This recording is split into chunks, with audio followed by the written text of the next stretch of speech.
All right, one last look at your traffic and weather for your ride-in on this Tuesday morning. Couple accidents to report, one at Laurel Street and Pickens, and another one at Trenholm and Dawson Street. Today, high of 94, going to be hot and humid. There is a chance for an afternoon thunderstorm. Tomorrow, 91 with plenty of sunshine. Similar forecast for Thursday with a high of 88. Currently 74 in downtown Columbia here in the game.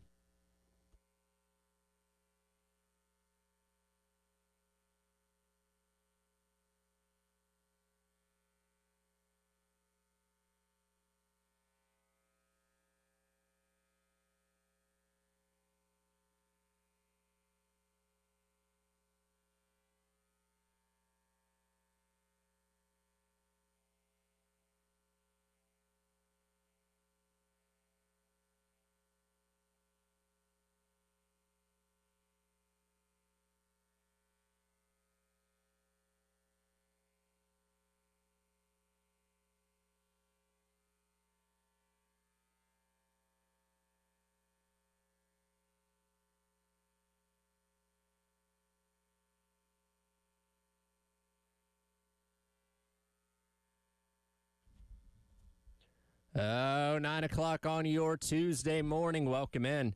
It is the Extra Point. Tyler Head and Jack Feltry along with you here on the game. Inching ever closer. 39 days till kickoff. Birdies with Beamer in 2 more days. Camp starts next week.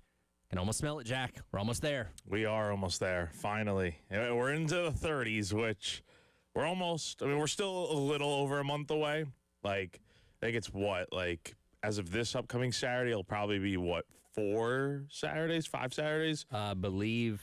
I lose track at this point. Yeah, because Saturday will be the beginning of August, so yeah. I think it's 4. Yeah. 4 Saturdays after this one. Yeah. 4 Saturdays for week 1 or week 0? Week 0, I think it's only 3 because week 0 is the 29th of August. So, all right, let's do some counting here. From this Saturday, and again, I'm counting forward. 1, 2. Well, okay, 1, 2, 3. Okay, it's 4 Saturdays until week 0. And then you have 5 until week 1 in South Carolina. But the thing for me, by the way, NFL Hall of Fame games next Thursday. So that's kind of my beginning of hey, football's actually being played here. Then everything else kind of goes pretty quickly. But once you get to week 0 and you have those games on that Saturday, you get a couple days off between Sunday and Wednesday, but then you have games on Thursday, Friday, and then I have all day Saturday through Monday because of, Labor Day weekend. If you just get me to week 0, I'm good, right? So really, and again, we're counting down till Carolina plays, but in reality, it's only 32 days, which is a lot more manageable. Yeah, a little over a month away. So it's exciting, man. The days are... I feel like as we get closer now, we're in the 30s. It feels like it's really close at this point, to the point where I think you're starting to, the meal's starting to be prepared, yes. Right? You literally just ordered it a minute ago. Your waiter brought your drinks, and now the cooking begins. And hopefully there's no kitchen fires or anything, right. Or food gets dropped. But yeah, we're almost there. Now you're going to be commuting a little bit differently this football season. Because your apartment was, you couldn't walk to the football games. You didn't have to drive far, right? So yeah, the drive was here's what I would do for football. So football, it is very streamlined because you go down past the baseball stadium and on the right field side, and then you go down. I think it's Blossom. I think is where Village Idiot is on Whaley. Yep. So you go down that way, and it's all those different states, like Virginia, South Carolina Street, North Carolina Street, Georgia Street, those streets right there that take you out by Jay's Corner, and then you're on the fairgrounds is to the left, and the stadium's dead ahead. That would typically be the way to go. That's how I go during the week for media availability and whatnot. Mm-hmm. But because traffic gets so bad on Saturdays, I'll actually go around it. I'll take a route that will go towards Shop Road. Yeah. Right? So I'll go out near, where the Buffalo Wild Wings is on Garner's Ferry? Yes. It's out there? Yeah. I'll go out that way. So forget about going, the simple route out by Village Idiot. I'm going around towards Shop Road and it'll take me out. It'll spit me out towards the street that's on. It's those apartment complexes that are right near the football stadium. Okay. So it'll take me that way instead. Yeah, I gotcha. That's not Bluff, is it? I think it might be. I don't know. The Bluff or Shop? I think it's Shop, because Bluff is like that main road. Yeah. That's literally connected like where the stadium's at. It's the street over to the right. Yeah. But this year I'll probably take the highway over there, and honestly that may be just as good. So yeah, I don't. The point being, I don't take the simple route to get to football, because you're just going to be sitting in traffic. Because I can go on assembly too, but Sure. traffic's terrible sitting on those roads. Well, I'll say this, because we have to be there 5 hours before kickoff for our pregame show, so I'm getting in there typically well ahead of the usual kind of traffic flow. Coming in off of 26, going right down Hughie, which kind of feeds into right where the mills at Olympia at the mills and all that kind of is. It's not typically that bad. And then because, like these past couple years, we've done the Jay's Corner, so when you leave, it spits you back into the city. You can't go the other way. But when we were at Sound and Images the year prior, and it took us down Bluff, then you just to leave, that is, you just go down to 77 and just loop it all the way around. Yeah. So there's a bunch of different routes to get over there. I'm hoping that traffic is not that bad with being in a new place now and coming in. I'm gonna have to go on the highway to get there. So Yes. We'll see. But yeah, man, it's football season's almost here, and part of it also is, as much as it is the games, it's also everything else that comes with it. And one thing you can't avoid, though, usually, is the traffic after the game. After the game, it can get really bad. I forget which game it was. I think it was Alabama last year. And correct me if I'm wrong, wasn't that the State Fair game as well? Maybe I don't. It might have been. I can't remember. Actually, no. I think scratch that. Oklahoma was State Fair game. Oklahoma was State Fair, because I remember being at the State Fair and then saying, "Wow, I got to get up really early tomorrow to be at this game for Oklahoma." Yeah. It ended up being a very ugly game, and you and Beamer had your nice little moment in the presser afterwards. But the Bama game especially was like really bad traffic afterwards. That's one thing you can't avoid. It's like, no matter where you're parked, no matter where you're sitting, shoot. I mean, it was like an hour and a half after that game, and it's still really awful traffic. I remember sitting there for like an hour, like, what are we doing here? So, yeah, I'm looking forward to it, but man, I do not miss the traffic. Well, that was, I guess, if there's one positive of late in the season when the season wasn't going well, the traffic wasn't as heavy for some of the games. Yeah, people still showed up, man. People did still show up, but there were some more empty seats. Yeah, but 39 days away, man. Yep. Around the corner. What's today's 39 days relative topic here? So I was looking at the stats from last year. DQ Smith was the team's leading tackler. He's obviously gone off to the NFL now. I was looking specifically at solo tackles, and both Justin Okoronkwo as well as Peyton Williams had 39 solo tackles apiece, which is tied for the lead of most of anybody that's returning for this upcoming year. Again, DQ Smith had more. When we look at this team, because in the years past, you've had Debo Williams, Nicky Minowari, as I just mentioned, DQ Smith leading the team in tackling a year ago. Do you have anybody that stands out to you that you expect to be the leading tackler this season? I really feel like, let me look at what his numbers were last year, but I want to say like J.R. Johnson maybe. He was only a couple tackles behind them. 37 solo last year, 61 total. Junior year, big season ahead. If he has a really good year, could maybe get drafted. I'd like to say J.R. Johnson. He's the most experienced in terms of like in that LB room of like knowing the playbook. He's been here. This will be his third year here now. So he's been here for a little bit. The other guys, this will only be their second season, like Sean Murphy and Okoronkwo. I think this is going to be a huge year for JR. Like, we saw what he could do in that Virginia Tech game last year. Just absolutely stole the show. 10 tackles. He had the interception that I'm trying to remember. Wasn't that the one that was out like the goal line or whatever, and he didn't take the knee in the end zone? He ran it out. Yes. Yeah, because I'm seeing here it was only for 2 yards. So I remember that being a question afterwards. But never really had the same type of success the rest of the year. He had at most 8 tackles in a game after that. But like the Virginia Tech game was the game where it's like, this is what he can be. So I think this year, coming back for another season, I really think he could put it together to be like the leading tackler maybe in that room. So, yeah, I think he's a good candidate in my eyes. Yeah, I think what we looked at for J.R. Johnson last year, and look, this is a very talented linebacker core and one that I think we should all be excited about considering the fact that your three main guys are returning. Phil Steele was very high on them when we talked to him a couple weeks ago, and it's one of the most experienced groups on this team. I think J.R. Johnson, what we saw last year, possessed a little bit of that sideline-to-sideline ability. That was kind of the thing about, like Demetrius Knight, right? Like here's a guy that was all over the field and there to make tackles, wherever the ball was. And J.R. Johnson, Fred Johnson, whatever we're going to call him, seemed to possess some of those similar type of skills as well. And when you have that ability to kind of be wherever the ball is, your tackle numbers are obviously going to be, pretty high on the team.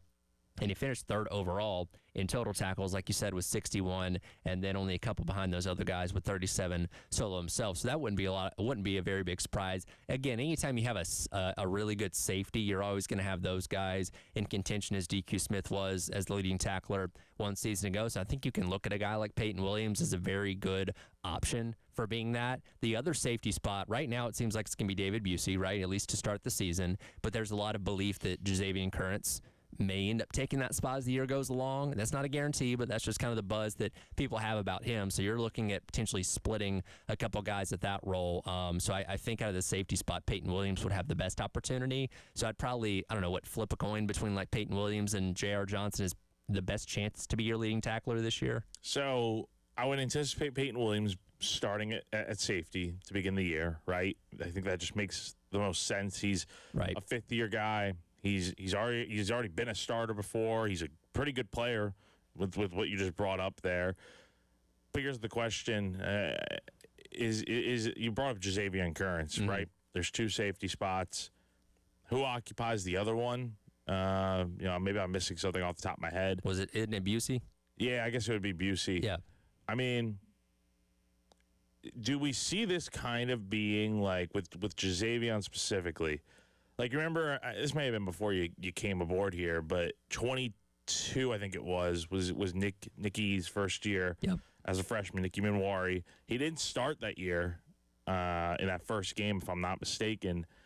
And I believe what happened was early on in that game, R.J. Roderick, I want to say it was, got hurt. And then Minwari gets out there, and then the rest is history. Has the great freshman year. DQ Smith was a starter that year as well. I'm not saying anyone's going to get hurt, but, like, do we see in a situation like that, like, do we see Jazavian pushing for more playing time to be a starter potentially? And, like, if so, I mean, like, how much pressure does that put on those guys out there to go out there and perform consistently? Yeah, well, I mean, it should light a fire under them, and I'm just going off of what's been talked about, what's been reported. I have never gotten the opportunity to watch Jazavian Currents play in person. I know what he did in high school with being the best player in the state and all that, and there's belief that he's going to have the ability to come in and have an impact right away, which kind of falls in line with what we've seen with a lot of the defensive backs in the Torian Gray area. You mentioned what happened with Nicky Minwari being thrust into action in basically his first game and never coming off the field. Same thing happened with Jalen Kilgore a year later in that North Carolina game. I forget who got injured, but he got put on the field in game number one, and for the most part never really left it for the next couple of years, leading to him obviously getting drafted this past offseason. So a guy like Currents, now knock on wood, we're not talking about somebody getting injured and thrusting him into a role, but if he is good enough, he'll find his way onto the field. And that's the belief that he is one of those guys, maybe not to start the season, but as the year goes along, has the capability of maybe taking one of those spots. And look, if he's playing safety for the majority of the season, maybe he has an opportunity to be that leading tackler as well. He's really good, man. I remember, because I've done a lot of freelance work over the years covering high school football in the state, and I remember I was covering a game South Point was playing. I think it was against like Indian Land. And this guy's playing safety. He's also playing quarterback for his team. So he's going out there and doing a really good job managing this offense. But I remember, I know he had 2 interceptions in this game, but I can't remember if it was 2 pick. I know one of them for sure was a pick 6. I think it may have been 2 pick 6s. He's a ball hawk, man. He's a really big, dynamic player. Like, he does give me some vibes of, like, the really great DBs that Torian Gray has had under his watch. And I think Jazavian is more than capable of being a day one impact guy. You do have some older guys in that room that kind of block him from potentially starting right away. But, man, if you're good enough to get out in the field, they're going to find a way to get him out there. And if guys aren't performing to the level that they're supposed to be, like Peyton, and you mentioned David Busey as another guy that's entering his third year with the program now, I mean, if any of those guys are not performing, you got Jazavion hot on the trail. So I'm really looking forward to seeing what that guy's going to be able to do.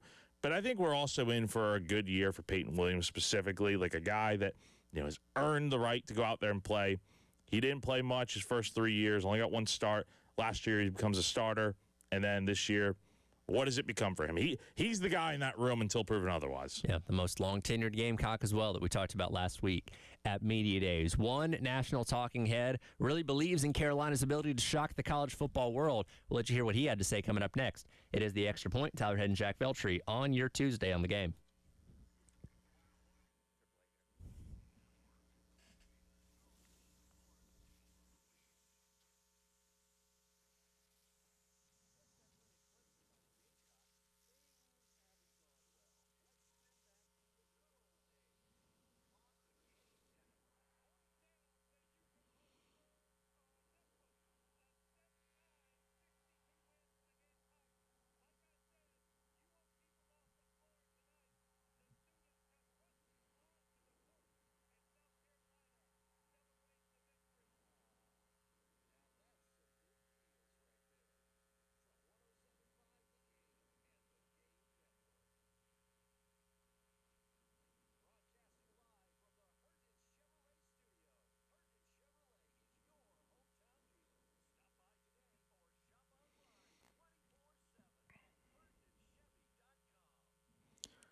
At AAA Heating and Air, home comfort is their top priority. Give them a call today at 803-677-1500 to schedule a seasonal maintenance appointment. Let AAA Heating and Air's qualified technicians put your mind at ease with a thorough inspection and cleaning of your heating and cooling system. Join their popular AAA Comfort Club to take advantage of extras such as flexible visits, added discounts, priority scheduling. AAA Heating and Air also offers indoor air quality products that work with your HVAC system to improve your home's air quality. Clean the air, eliminates common household odors, removes allergens, pollutants, and can even improve sleep and reduce the spread of some viruses. So go to callAAAtoday.com for more info. Again, call 3AStoday.com for more info. Tell them Jack from 107.5 The Game sent you on over.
All right, welcome back in. It is the Extra Point. Tyler Head and Jack Veltri here on your Tuesday on The Game. Of course, we're coming off SEC Media Days where the contingent of the SEC media didn't think too highly of South Carolina, voting them 11th overall in the SEC preseason standings. But there is one national media person that does believe a lot in South Carolina, formerly of ESPN, and of course a former Georgia Bulldog as well. David Pollack on the C-Ball Get Ball podcast the other day talked about what he thinks Carolina can do to surprise and shock the college football world this year.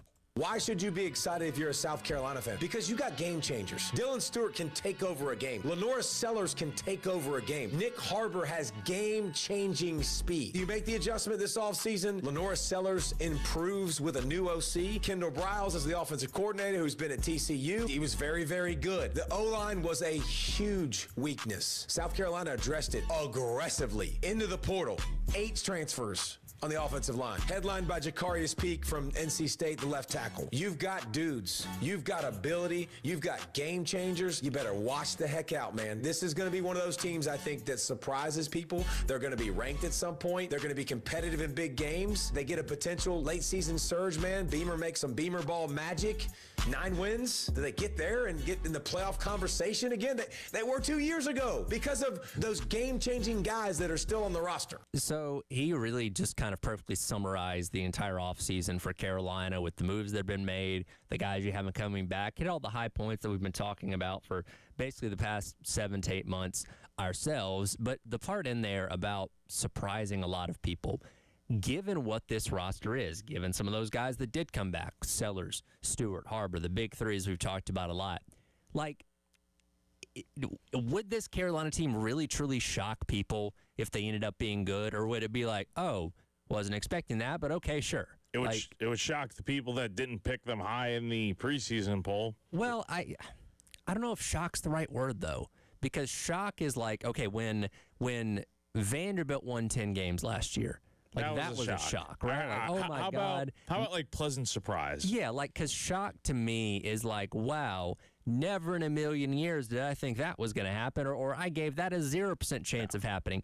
Given what this team is roster-wise, like if Carolina won 8 or 9 games or was in the playoff mix again, as Pollack alluded to there, I don't think that's something that would make everybody's jaw be on the floor necessarily. Not ours. I think Carolina is a 7-5 or 8-4 team. I think they're more than capable of going. And I think that's my prediction. Is I don't think that's even the ceiling for this team. If everything goes right, this definitely is the potential. I think Pollack's right. I think this is definitely a potentially 9-3 team. I don't think 10-2, but I think 9-3 is kind of like the ceiling for this team this year, as a team that gets into the playoff conversation. Do they make it as a 9-3 team? Well, I think this is that was one of my hot takes yesterday. I think a 9-3 team gets into the playoff, but it's got to be a really good 9-3 team. So, I don't know if it's going to be Carolina because, hey, it was not 2 years ago. All right, let's play a game of shock or no shock, okay? I'm going to give you a scenario of something that might happen with Carolina this year. You tell me if that would be a legitimate shock or not, okay? Okay. Kind of alluded to this a moment ago, but winning 9 games. I don't think it would be a shock. Would it be a shock to the national people? Because I don't think it'd be a shock here. Would people nationally find that shocking? Because I don't think they would. Here's the thing. I think some people think this team's going to be really good from the national perspective. But then there's people that don't think it's so. It's like I don't want to group them all together and say that the whole national media thinks this team won't be any good.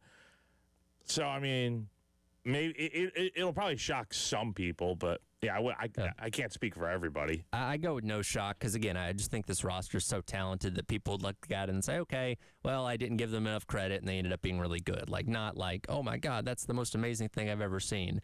How about a 1,000-yard running back this year? That would shock me. That shocked me. That would shock me. There's just you're talking about your leading rusher from last year was who was it? Was it Faison?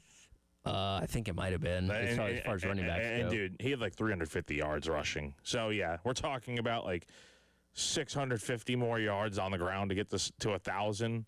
Is anyone in this room proven enough to do that? No, I don't think so. Not up to this point. I don't Now, think so.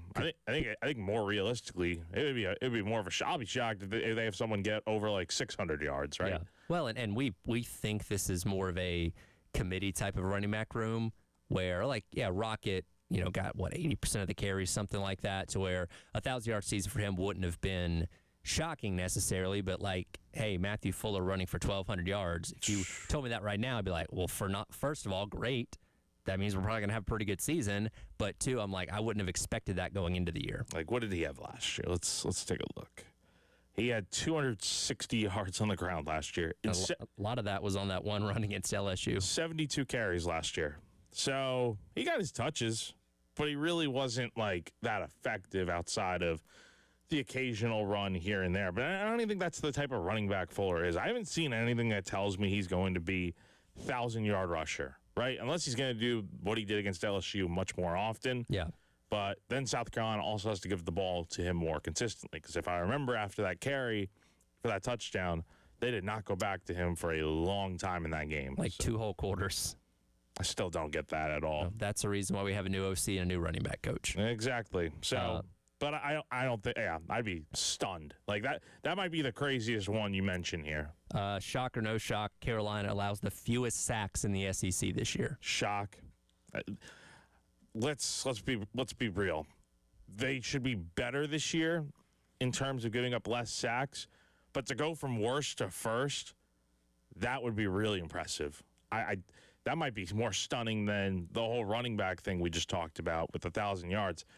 I don't know. I mean, we're talking about they gave up 43 sacks last year. Yep. I don't know who had the fewest or what the fewest was. That's probably in like the 20s maybe. Let's see. It was sacks allowed. It was Ole Miss with 19. Well, actually, Ole Miss and Texas A&M tied with 19. I don't know. I would be stunned. By the way, Carolina wasn't dead last. They were 15th. Mississippi State did give up 2 more, 45.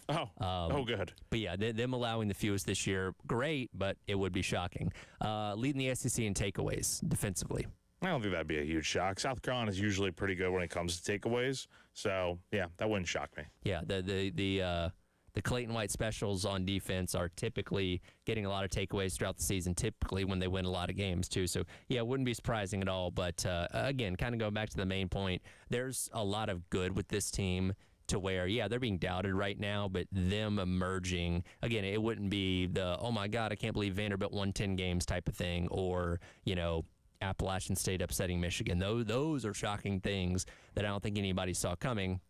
Carolina being good enough to win 9-ish games again, I think most people would just say, oh, wow, I just kind of overlooked them, but I can see how that happened. It's the more minute stuff that happens. It's like, 1,000-yard rusher and being the best when it comes to not giving up a ton of sacks. Those were 2 big weaknesses for South Carolina last year. As much as we talk about the blocking up front, the run game was nowhere near good enough last year. So we're talking about not just a little bit of improvement. It would take a substantial amount of improvement across the board. And we're not talking about 1,000 yards rushing from the entire running back room. We're talking about from one guy. I don't know about that. That's a stretch in my opinion. But hey, it'd be very welcome to have someone that can go out there and do that. What are the toughest stretches of a couple of weeks on the college football schedule for certain teams, and which one's the toughest for South Carolina? We'll discuss that coming up next as the Extra Point rolls along. Tyler Head and Jack Veltri on your Tuesday on the Game.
welcome back in. It is the Extra Point. Tyler Head and Jack Veltry along with you here on your Tuesday on the Game.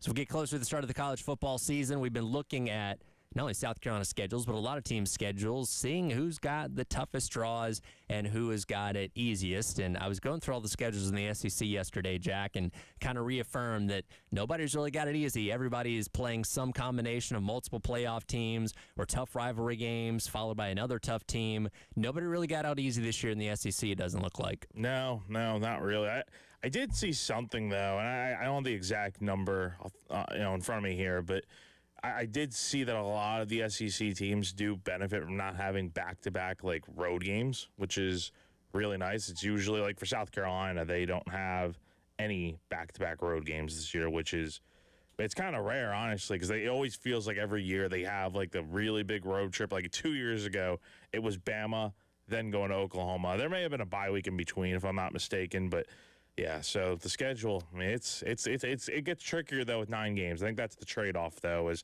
not having many back-to-back road games. Instead, you get a 9th SEC game. Andy Staples of On3 yesterday wrote about back-to-backs that could be backbreakers for teams across college football, and there's some interesting ones in here. And we'll start off with both LSU and Ole Miss. We're so focused on that September 19 matchup between both those teams. It's going to be one of the most electrically charged atmospheres in all of college football this upcoming year, with the animosity towards, Lane Kiffin and all that. But what both those teams have the week after is very interesting. LSU gets to host Texas A&M, a team that ran them out of town a year ago as the Brian Kelly era was coming to an end. And then Ole Miss has to go on the road to the Swamp in Florida the following week as well. This is obviously going to be an emotionally charged game. It's one of those you leave everything out on the field type of things between LSU and Ole Miss. Both those teams, regardless of who wins, could be ripe for getting beat the next week with what they have in store for them. We're going to be talking about LSU a little bit here in this segment for sure, because this is just the beginning of the games that come afterwards of a big game that are going to be really tricky for them. I look at this, though, I think I think Ole Miss is going to win this game just because of how emotionally charged this week's going to be when they play in week 3 on September 19th. Like, I think the emotions are going to be so high that they win this game to where they go to the Swamp the following week and just lose. Like, and I don't know if it's going to be a pretty loss either, just because you're going on the road to what's a tough atmosphere, a team that I think Florida's going to surprise some people this year. Like, I think Florida's more than capable of winning 8 games. This is part of how they're going to get there. And I just think we see it all the time where there's that emotional hangover going into the next week. And yeah, if you're not 100% dialed in and ready to go, you're going to get snuck up on and potentially beat. So I could definitely see that being the case here with Ole Miss. LSU, I don't know if I worry about as much. I mean, A&M's a really good team, and that's going to be a tough test. I think LSU also benefits from, I know it's a different team this year and a lot of new players, new coach, but we all remember what happened last year when A&M went into Death Valley and just demolished LSU. And I think, was that the final game of the Brian Kelly era? I mean, it was. If it wasn't, it was close to the very end. I mean, that game was a disaster for LSU. There were more A&M fans in the stands than LSU fans by the end of that game. Yeah, that was bad. So, yeah, I think LSU may be fine, but Ole Miss I worry about more after that game just because of the emotional highs of that LSU game for sure. Well, as you alluded to, LSU does appear twice on Staples' list because late in the season you have, I don't know if it's defined as a rivalry, but it feels like it considering all the high-profile games these two teams have played against each other. Alabama at LSU on November 7th. After that, the following week, LSU hosts Texas, and then the week after that, right before Thanksgiving, they go on the road to Tennessee. That is a very, very tough 3-week stretch that any team in the country would have trouble winning all 3 of those games, let alone going maybe 2-1. Now, again, we don't know what all these teams are going to look like by that point late in the season. We assume Alabama probably going to be pretty good. Texas also the same way. Tennessee, we'll see. But regardless, especially going to Knoxville in that next to last week of the regular season, never easy, especially coming off the heels of those 2 prior games. Is it surprising that these two aren't permanent opponents with each other? It is a little bit because, again, I mean, and the Saban era did a lot for this.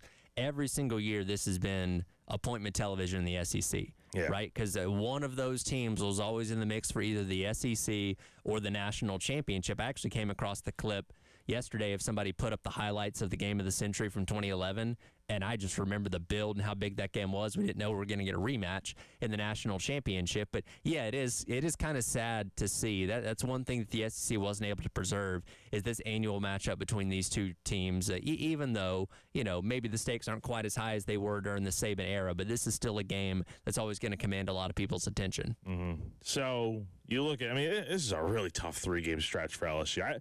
The season is tough to where I think LSU is going to be good this year.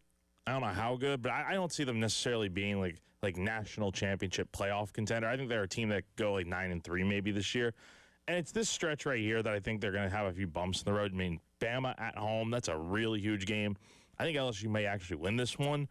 But then it's like the 2 games afterwards are so tricky to where Texas is coming into town, and Texas is going to be really good. And then you get on the road in Knoxville. LSU should probably win this game, but that's easier said than done. It's really tricky. The fans out there hate Lane, so it'll be a hostile environment for sure. So, yeah, LSU. It's not surprising seeing their name pop up multiple times on this list. It's definitely going to be tricky, and given their history of losing to Bama multiple times, usually over the years, like that could be what derails them late in the year. But if they're able to get win 2 of these 3 games, I think they're in a good spot for whatever's come the rest of the way.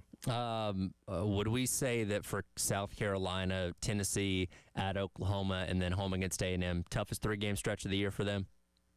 Yeah, I would say so. I think it's the most pivotal stretch. I'll say this. I think I'm going to have a story on it later this week with what are the most pivotal games of the year for South Carolina. That Tennessee game right there might be the biggest one in my opinion. There are bigger opponents you're playing on the schedule, but nothing is more important than if you get off to a good start to the season, you go into that bye week 4-2 or 5-1, and you lose that Tennessee game.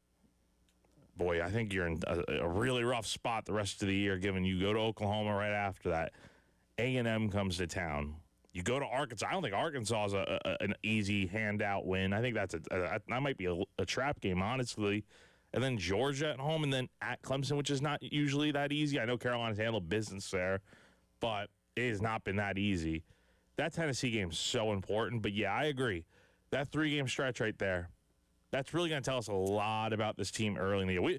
We'll learn a little bit about them in those first 6 games, but where we really see this team, what kind of year they're going to have, I think is defined by that Tennessee game, and it really sets the tone for what the rest of the season could look like in those final 5 games. I think that 3 games is probably going to be the difference between making a bowl or not, right? If you manage to win 2 of those games somehow, you're in great position, I think, to make a bowl considering whatever happens in the first 6 games. You go 0-3 there, and you only have 4 wins going into the Arkansas game. That's uphill sledding to try and find another win between Georgia and Clemson to get yourself to 6 at that point in time, assuming you're able to beat Arkansas. So, yeah, that's kind of the swing portion of the schedule once you get off that bye week with those 3 straight opponents. They should be able to find a way to get to 6 wins. Like, we're talking Towson, Kent State, Kentucky, maybe Florida, Mississippi State, like those teams, 5 wins maybe right there, and then Arkansas. It's just, I don't think it's about getting to a bowl game right there. I think it's just about if they're going to have a really good season, they've got to win 2 of those 3 games. I think that's just, if not, I still think they're going to be a bowl team, even if they lose some of those games. They'll drop 2 of 3, maybe lose all 3. That might be a little bit tough. But if they're able to win 2 of those 3 games, you get an upset somewhere along the way, and you pick up a win, you got to beat Tennessee. I think that's the key there. You have to beat Tennessee and then win one of those next 2. You could have a really good year, I think. I think that's how you get closer to being back to like that 9-3 type of year you had 2 years ago. As we said, no easy schedules for anyone in the SEC, especially not South Carolina. Again, you can read Andy Staples' full article on the back-to-back backbreakers for a lot of teams across college football, as there's some tricky schedules out there no matter what conference you are in. We'll come back, wrap up hour number 1, hit some pro headlines, including somebody ready to maybe call LeBron the GOAT if he does a certain thing, and Jack has a rant. keyed up for the latest addition to the Bills uniform set. We'll discuss that on the other side. It is the Extra Point. Tyler Head and Jack Veltri on your Tuesday on the Game.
Would if he wins back-to-back championships and walk away this thing at 44-45, I'll say something I ain't never said before.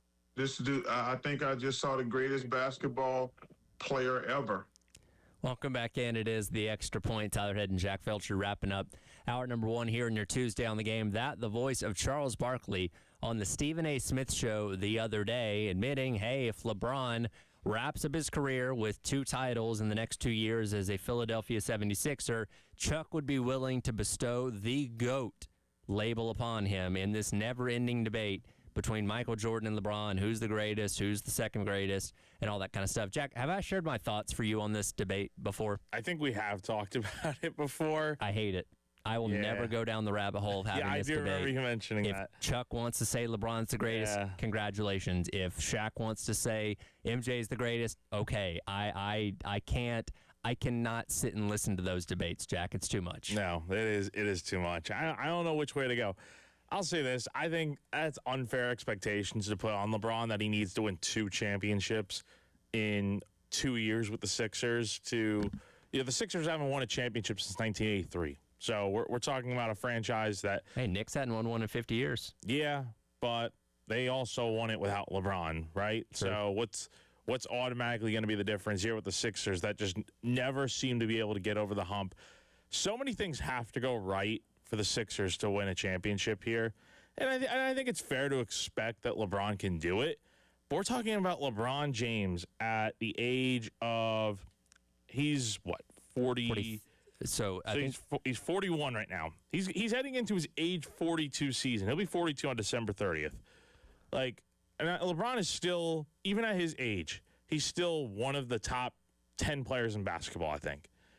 Dropped off a little bit, but we've seen, hey, look, he could still carry a team through a 7-game playoff series like he did against the Rockets. So it's very much possible that LeBron has one more championship run in the tank somewhere. But 2, that's a lot to ask. And here's the reason why I say I think just one more would be great. No player in NBA history has ever won a championship with 4 different teams. LeBron's won it with 3. The Heat in 12 and 13. The Cavs in 16, and then with the Lakers during the Mickey Mouse bubble season in 2020. So he's won it with 3 different teams. It's very fair to expect that I think he could get it done with a 4th. But in the back of my mind, I'm just like, I don't know if this is going to work, man. He's just only getting older. Father Time is undefeated. He's got a really good team around him. But the biggest question for me is, is Joel? What are you getting out of Joel Embiid? Is he going to stay healthy? Is he going to be out there? Is he going to be effective? What's the deal there? If Joel Embiid's playing like his MVP self, fully healthy, and LeBron stays healthy, and the rest of that team does their part, they can be really, really good. Yeah. We'll see what happens. Again, 2-year deal, $8 million to potentially wrap up his career as a Philadelphia 76er. Last 2 minutes here, Jack. The Bills unveiled their new alternate Nickel City uniforms, which is paying homage to the Buffalo Nickel of many, many years ago that obviously doesn't directly relate to the city of Buffalo, but had a buffalo on it. Gray uniforms. They've got the streak that comes off the end of the bill that's typically on their helmets, kind of wrapping around the backside. You have thoughts? I texted you yesterday. I'm like, are these Bills jerseys yay or nay? These are, spoiler alert, definitely nay. I'm not a fan of these. These look like the jerseys that you find on your random Target or Walmart for a specific team, but it's obviously not the real jersey, but it's like some random jersey that I don't even know how to describe it. It's that bad. I just think these look pretty ugly, to be honest. And I think gray, I don't even think the color's the problem. It's just the way the jersey looks. That it just looks like it's something cheap and not really well thought out. And then the helmets, I'm not a fan of these helmets, man. Maybe they're a little bit better than the jersey, but yeah, overall, these uniforms are a big swing and miss for me. I don't understand what's so hard about doing the red helmets with some 1990s throwback type of uniform, or just something simple like that would be better than this. Well, the thing is, you can't directly identify that they're the Bills by the helmet, right? When you look at it for a moment saying, okay, I kind of get it, but you just show a random person that helmet, they can't tell you what team that is. And I think the helmet is the identity of a football team. And you're kind of losing it here with what the Bills are trying to do. Yeah. So, I don't know. I just think,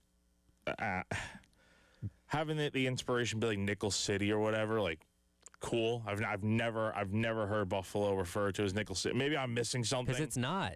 No. It's for one, it's not like they mint nickels there or anything like that. It just feels like a stretch, man. Yeah, they had to make a name, and they made it this. And it's like I don't know. Yeah, I'm not a fan of it either. I'm not a fan. And the good news is I think they're supposed to only wear it for like 2 games this year. But then are they wearing those white frost type of uniforms that they wore against the Patriots last year? Are they going to wear those again? Like, are they even going to wear the red helmets? It better not take away from wearing the red helmets. It shouldn't. I think you're allowed to have an extra alternate. This is the best thing come up with, though. I'm disappointed because the Bills typically have pretty good uniforms. Back to the drawing board, Bills. Back to the drawing board. But there you go. Nickel City uniforms will be worn at some point this year. Hour number 2 on the way. Extra point here in the game.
Welcome back in hour number 2. It is the Garnet Trust Hour, presented by Krantz Cooling, Heating, and Plumbing.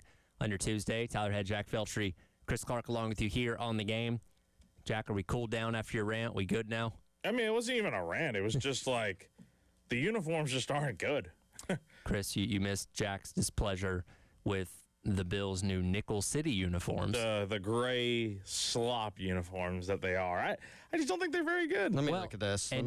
You can't immediately identify what team they are when you look at them. Now, I know there's a Bill patch on the chest, but if you don't see that, like if you're watching on TV, I can't automatically say, oh, that's the Bills, which I feel like's bad for any alternate uniform. My thought was it just looks like the jerseys you find on the racks at Walmart or something. When they don't have the rights to do the actual jersey, so it's like a starter jersey with just like a Bills logo printed on it. Yeah, so if not for that Bills logo on if you're looking at the player on the right side, that's a CFL jersey. That, you know what? Yeah. That's a good way to describe it. That is CFL. a CFL. That is a Toronto Argonaut uniform. And I Winnipeg Blue Bombers. And great uniforms can look good, but you know what? Disrespect intended. Fully to intended. the CFL, mutant form of football. Yes. yeah. Do y'all watch the CFL if it's on and there's no option? If I come across a game, I'll keep it on for a couple minutes. It's funny to watch because it's like bizarro football, right? Because the rules are different. I think they have an extra player on the field, if I remember correctly. Did they do the thing like in arena football where you can have a guy in motion, like a receiver in motion, running forward prior to the snap? I think so. I think so. But it's terrible that I don't know that. But I've watched in my life of 40 years, I don't know, a quarter in total of CFL. Yeah. Like by accident. Well, the fun thing to do with CFL is if you're flipping channels and you come across a game, you're like, oh, let me see who I remember, right? Yeah, you're right. That's that dude from... I think maybe it was me and Bill the other day, but we were talking about the CFL, and I was like, oh, well, Chad Kelly still plays in the CFL. Well, I remember, Does he really? We all remember Swag Kelly, right? How could I forget? And it's funny because I Googled him, and it was him wearing his hat in a really stupid way, like he always did at Ole Miss.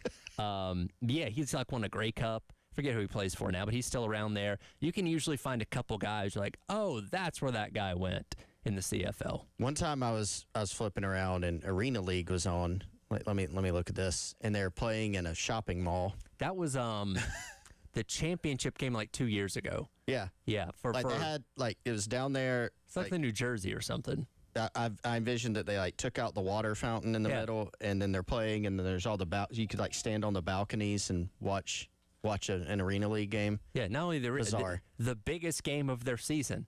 They had their championship at a mall. Speaking of bizarre, I saw this the other day on ESPN.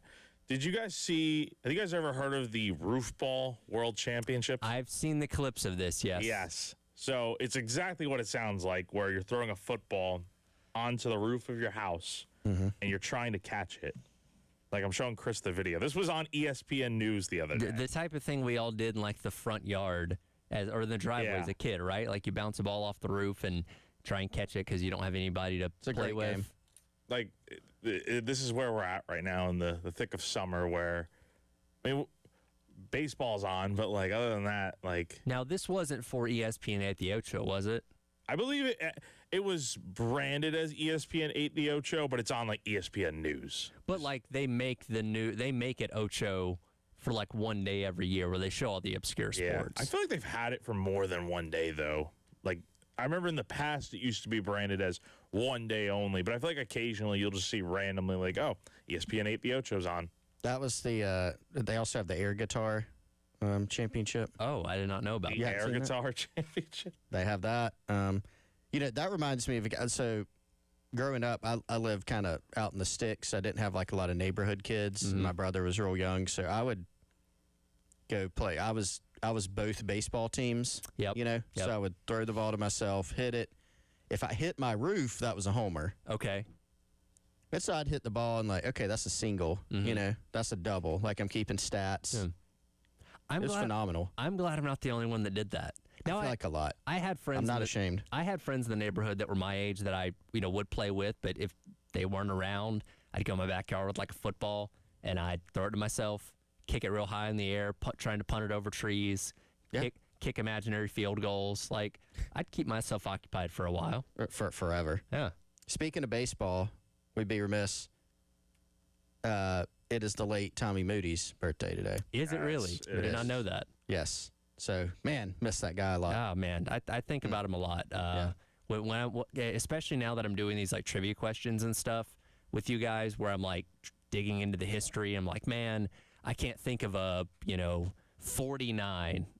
If he were still around, I'd be like, hey, give me a great 49. I can ask a trivia question. And he would have He would give a me name paragraphs. and a story. And, yes, the best. The best. Man. Happy birthday, Tommy Moody. Yep. 3 years. Yeah. That's hard crazy. To believe. Yeah. Hard to believe. Okay, well, here's my attempt to get things back on track with what I was going to talk about for this segment.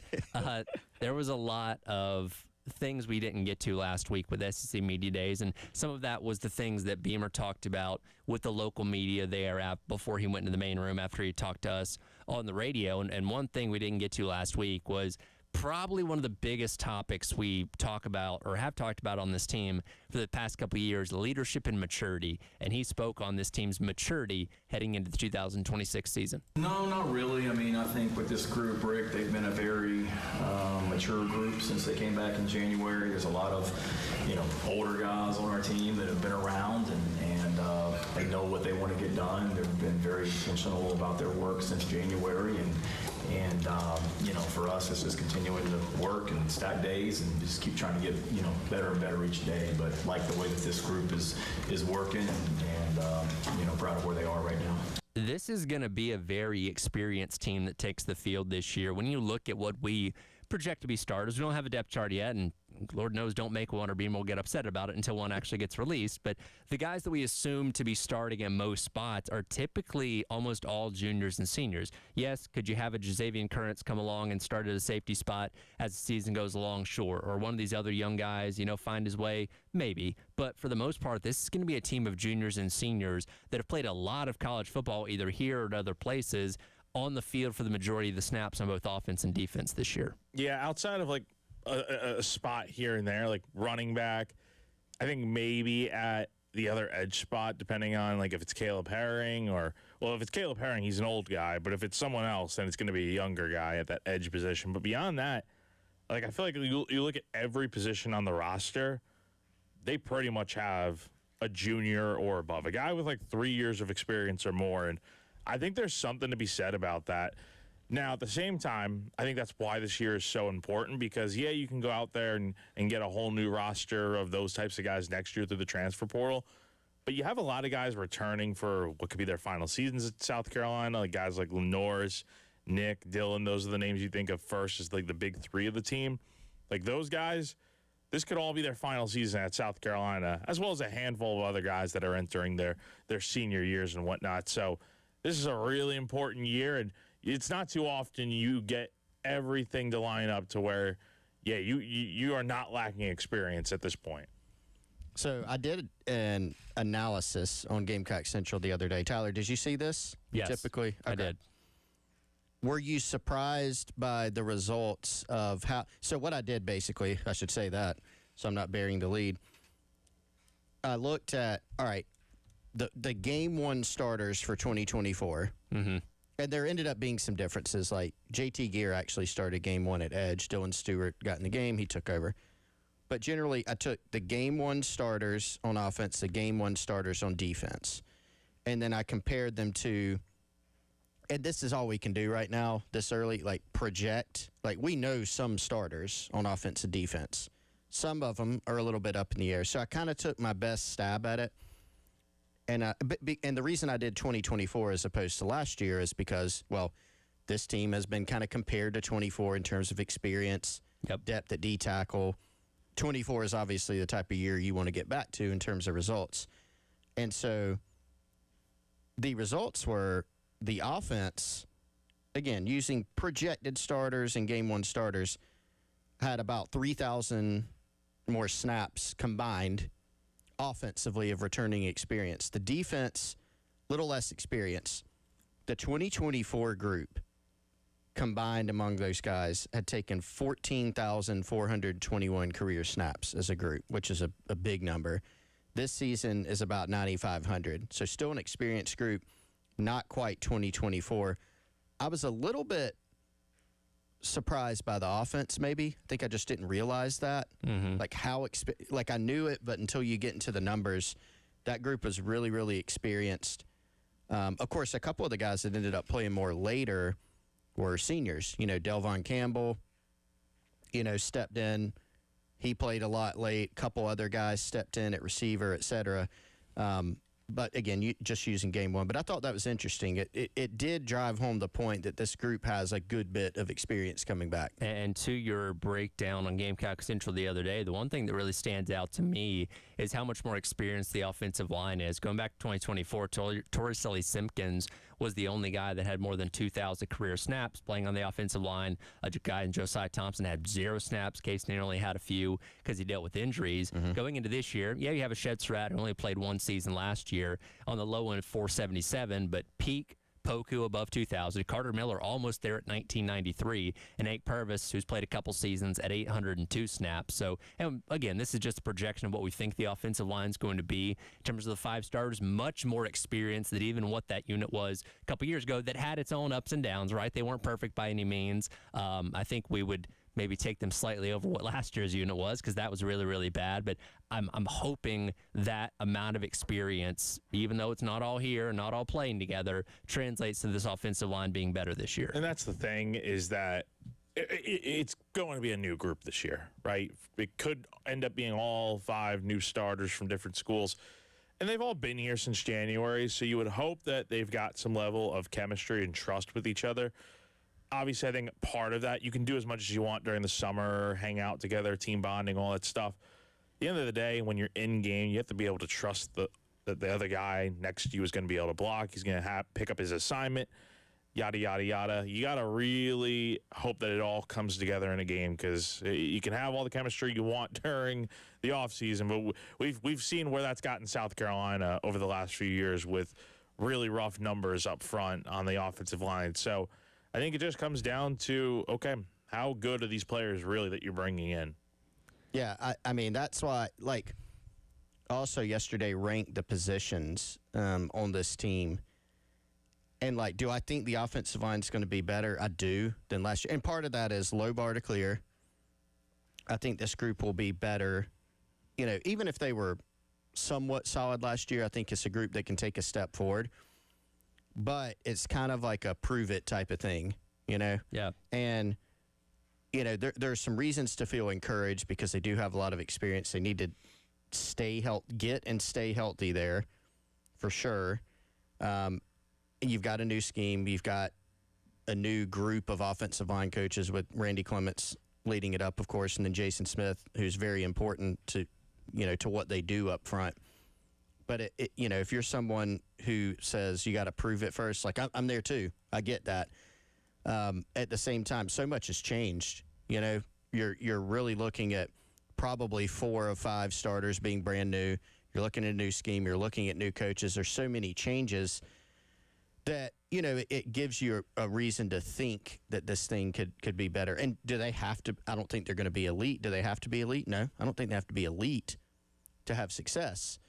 But you can't be what you have been, in order to get where you want to go. Yeah, well, the combination of experience, maturity, and hopefully leadership that we saw a couple years ago translates to this team being better in 2026 as well. There's a lot happening at the other Carolina, that being the one up in Chapel Hill. We'll dive into the latest with that coming up next. It is the Garnet Trust Hour presented by Krantz Cooling, Heating, and Plumbing on your Tuesday on the Game.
everything we do here is predicated on building a pro team. We consider ourselves the 33rd team because everybody's involved with our program has had some form of aspect in pro football. And Moses, our strength coach, spent a lot of time, 14 years in New England.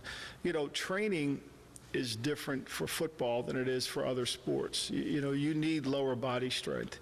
You need lower body power. You need to be able to handle the physical grind of the season. And so our training is conducive to what happens on the field. You know, you have to be able to play with power in your lower body, so you have to train your lower body.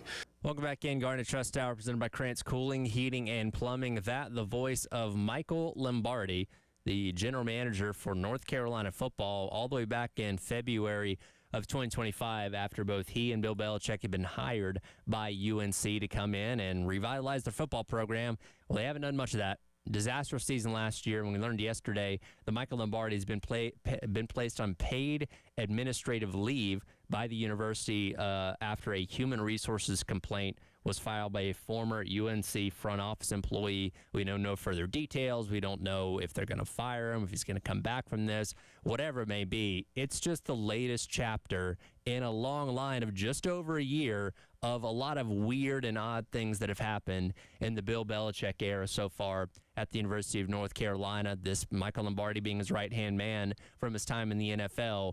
And things aren't looking too up going into year number 2 for Old Chapel Bill. Yeah, so apparently it stems. There's not a ton of information out there about this. Like UNC's not going to comment any further on it, but there's been reports that it stems from an HR complaint filed by former UNC football front office employee. So I wonder what that could really mean. We'll see. And it's being investigated. So, yeah, just the latest in the ongoing saga of what's been a tumultuous year and a half for Belichick in Chapel Hill. That, shoot, the thing they need right now is a really good season, and I don't know if they're going to get that. It's been a bizarre tenure, you know, for so many reasons. Number one, you have, you know, and I was talking to some people in the national media about this recently, and they had some other coaches that would seem to have been better fits. You know, John Sumrall, for example, some others that maybe could have gotten. And apparently some of the big boosters and some of the other people were like, no, we want to hire Bill Belichick, and we're going to pay him, what's he make? $10 million. Yep. And so, okay. Then he brings this guy in who has not worked in college football since the 80s. And, okay, I mean, that's fine. You don't have to necessarily have immediate college experience or recent college experience to come in and make a difference. But it's just kind of been like one weird move and misstep after the other. You remember he, you know, traveled to Saudi Arabia in August of 2025 to look at maybe fundraising. What does that mean? He writes these letters to donors. He wrote one after they got hammered by Clemson and, you know, was pleading for patience. And, you know, another thing I thought was weird is he was like, we're going to get this thing turned around. We're going to sign like double the high school class that we normally do. And I'm sitting there from a recruiting standpoint following that, you know, for my whole career. I don't know if the way you turn it around fast is to sign more high school kids. No. You know, and Sounds like a long-term play, honestly. Not like we got to get better right now. Yeah, you got to sign high school kids. You do have to have a long-term plan, but you typically do that through the portal. And it looks like a lot of the guys that they got from the portal, you know, were bad evaluations. Mm-hmm. And then you look at the high school. I mean, Wes and I heard a lot of this in the previous cycle. North Carolina was really overpaying for high school kids, and you can get yourself in a lot of trouble doing that. You know, when you're where they are from a record standpoint, when you don't have a big trophy case like UNC, yeah, sometimes you got to overpay. But when you're doing it at scale, and a lot of times kids that aren't necessarily going to help you day one, or if they do have to help you, they're not ready, you know, that can get yourself in some other trouble. Now, it looks like apparently none of that has anything to do with this. No, this is its own separate thing. It's its own thing. Yeah. But the point is, it's like, it just looks like a poor hire because it's been one thing after the other. Well, and when you look at last year's roster and this year's as well, they had the 64th ranked transfer portal class, according to On3. So they didn't do much better in the portal this offseason. They got a ton of money. And this is the odd thing. And I think, did we talk about this yesterday? Or maybe I talked about it with somebody else. But now in college football, when one coach is fired and another one is hired, typically with that new coach comes the promise of more resources and investment. Well, you can say, okay, well, if you gave the last coach more investment, he probably could have been better too. And, of course, Mac Brown was the last coach at North Carolina before Bill Belichick got there and wasn't working with nearly as much money it seemed like the Bill Belichick is working with. But the thing that Belichick and Lombardi, who, again, is the GM and helped put this roster together, did wrong seemingly was not going after top-level talent. They're like, oh, we can go out there and get the B and C level guys and develop them in to great players, much like Bill Belichick did a lot in his NFL career by taking nobodies or guys that were late round draft picks or undrafted free agents and turning them into great players and winning Super Bowls. It doesn't quite work the same way in college football, especially when you don't have the long-term ability to develop these guys in the same way that you once did. So it seems like once again they went back to the drawing board of saying, hey, we're going to get the talent that everybody else is overlooking and we think we're going to win with that. And I just don't see that being a case. There are bets being made on if Bill Belichick's even going to last to the end of this year now. That this being the latest example of a black eye on what's going on with the UNC program. I kind of wonder if he makes it to the end of the year. They went 4-8 last year. You can kind of, I guess, give him a pass for year one, but yeah, I mean, if this thing's not looking any better in year two, given that if this were just football strictly problems, like the team wasn't good enough, whatever, okay, maybe you give him a little bit more time. But with all the off-the-field stuff that's going on that stems all the way back to basically when he was hired here and his girlfriend, Jordan Hudson, and all the drama that's come with, and now this whole Lombardi situation, I mean, you look at the schedule. They have 2 bye weeks in the first month of the season in September. They're off after the September 5th after they play that first game out in Dublin. And then September 26th, they're off right before they play Notre Dame at home. And then they're playing consistently for the next 2.5 months. I mean, this could get really ugly really quick. And I don't know if UNC necessarily has the patience to. They may just decide to pull the plug on this thing if this thing starts out pretty awful in the early stages of the year, and they're just like, cut our losses, pay the buyout, move on. The question is, is it really worth the headache of dealing with this whole problem for the rest of the year, or do you just get a jump start on the next year's head coaching cycle? There was a lot of stuff going around last year in the offseason, too, about, and some of this got reported. It is kind of strange, but y'all remember a lot of rumors about, hey, he's going to step away. And, yep. Obviously, I certainly wasn't going to report on it because I'm not near close enough to it, and nor do I. It doesn't really matter here for what we do. But, I was talking to some guys who were reporting on it, and they were pretty strong behind the scenes that, really sounds like he's walking away or he's out, and then it didn't happen. And I don't know why. And, of course, Belichick, brushed it all off, but things are not going that well there. Yeah. And they have a new AD. It's, even during the baseball, the Scott Forbes stuff, we heard a lot, and Belichick really had nothing to do with it, but it was like UNC's kind of a mess right now. Mm-hmm. And so if they can't get this thing turned around, it'll be very interesting to see what happens. I'm not an expert on North Carolina's football roster, nor a lot of the other teams in the ACC.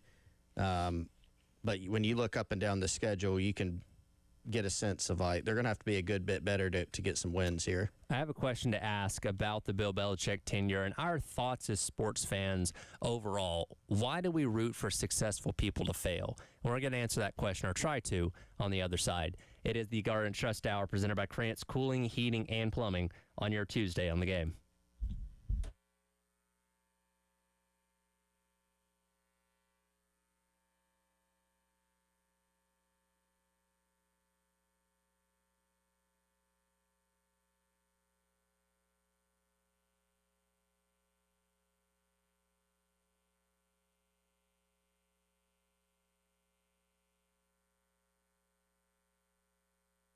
All right, everybody, let's tell you about our friends over at Krantz Cooling, Heating, and Plumbing.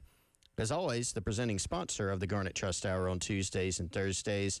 Justin Krantz and his team They can help you out with any of your HVAC needs at your home or your business, and they've added plumbing. Same great service that you're accustomed to from Krantz Cooling and Heating, also just applied to plumbing. Again, that's commercial and residential, so if you're a homeowner or a business owner, they can help you with any of it.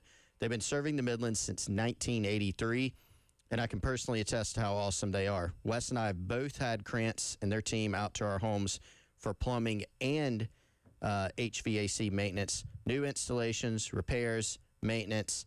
They can do it all for you. Came home from out of town the other day, found out I had a leak, called Krantz. They got somebody out the same day to make sure I was all squared away. That's KrantzCooling.com, Krantz, cooling with a K, or 803-672-3224.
All right, welcome back in.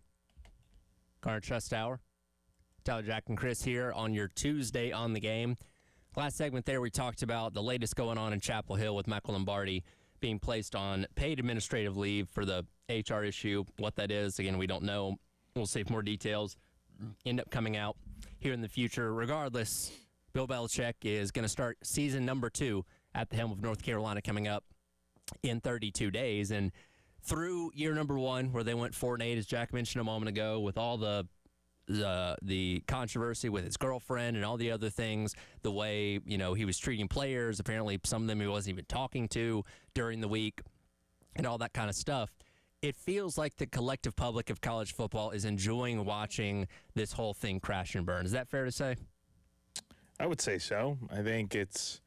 I mean, it sucks to see a guy like a legend, in the coaching business like Belichick have such a great career as an NFL coach, and then stoop to this. But I think we all could have seen this coming, right? When the announcement or word got out that Belichick was coming to coach at college, it's like, I don't know about this. He's never coached at college before. It's a different game. How's it going to look? And obviously, it's not going well at all so far. Now, why do we think people are enjoying watching this go so badly? So, I mean, what you teased in that, I think, is a little bit different. So just successful people in general. And then sometimes you've got successful people that have, I think, maybe a little bit more outward, like, characteristics or history that is almost universally disliked. Like, it was similar when Belichick was with the Patriots. Mm-hmm. Patriots loved him. And I'm sure there were people that, like, respected what he did. Maybe, hey, that guy's awesome. I like how he gets up there and doesn't say anything in press conferences or whatever. But generally, people love to root against the Patriots and against Bill Belichick. Sure. Yeah, part of that was just the success. But I think also part of it is just like, when he was with the Patriots, they had a few scandals there, some smaller, some bigger. And so when you see people attain success and you get the idea that they've attained that success via nefarious means sometimes, you root against them. Sometimes if somebody's just successful and you can't find a whole lot to dislike about them, you just kind of make things up in your head, or frankly, sometimes people are just jealous. Yeah. I don't know that anybody is like jealous of Bill Belichick. I think it's a little bit more for him. It's like, see, you were just an NFL coach, or, you cheated when you were in the NFL, or whatever it may have been. Yeah. And you like to root against that. I think there's an element to that as well, of the way that he and Michael Lombardi, as we heard in the quote a moment ago, approached college football, right? Where it kind of seemed like there was this arrogance of like, we did it in the NFL, we can do it in college. We're going to be the best team in a heartbeat, right? And we're going to go in there with the same mentality and same strategy we did in the NFL, and we're going to show all these idiots down the college ranks how it works. And that thing with like the 33rd NFL team, right? Like, what could North Carolina have done last year, this year, that Ohio State, that Georgia, that Texas, that all these top programs in college football weren't already doing? What secret sauce were they going to figure out that was going to make them suddenly the best team in the sport? Well, they weren't, because all these other programs had a jump start on them and were doing plenty of things in line with what the NFL was already doing. I think that's a big part of why, you're right, there's a lot of already baked-in dislike for Bill Belichick, going back to his time in the NFL, for one, dominating with the Patriots, two, having the scandals that he did, and three, just being a crabby personality, right? Not saying things in press conferences, not really opening up at all in the media, unlike, the Andy Reids of the world and stuff like that. I think when you bake all that in, watching this blow up in his face, where at some point this year he's either maybe going to get fired or have to just throw his hands up and say, I failed at this, and walked away, I think would bring a lot of satisfaction to a lot of people, because of how successful he had been in the NFL, and not being able to come down here and have the same success would make a lot of people happy. No, it totally would. So, I don't know. It's interesting to see that again, like, if the general manager of any other program gets put on administrative leave, it's a story, right? We might even talk about it depending on what school that is. But if it was at Minnesota, I don't know who their general manager is, but whoever PJ Fleck works with on building the staff up there, if that guy gets put on paid administrative leave for an HR complaint, then we mention it, but it's not something that we're as intrigued as by what's happening in North Carolina, because of the polarization around that program right now. Yeah, I mean, Bill Belichick's a huge name, just because of what he did at the NFL. And then when they came in, you've got so many angles with him. you know, if you got the NFL angle, you got his success in the NFL, you've got kind of the scandal in the NFL, you've got the Jordan Hudson angle, you've got this GM that he brought in who's extremely highly paid, and maybe not deservingly so. Apparently not, and comes in saying we're the 33rd NFL team, blah blah blah, you know, and just kind of having that arrogance in the process. And so you add all that together, you're right. If it's just even, hey, the GM at Alabama got suspended, probably worth a mention. Mm-hmm. We're not going to spend much time on it. There's just so much history here.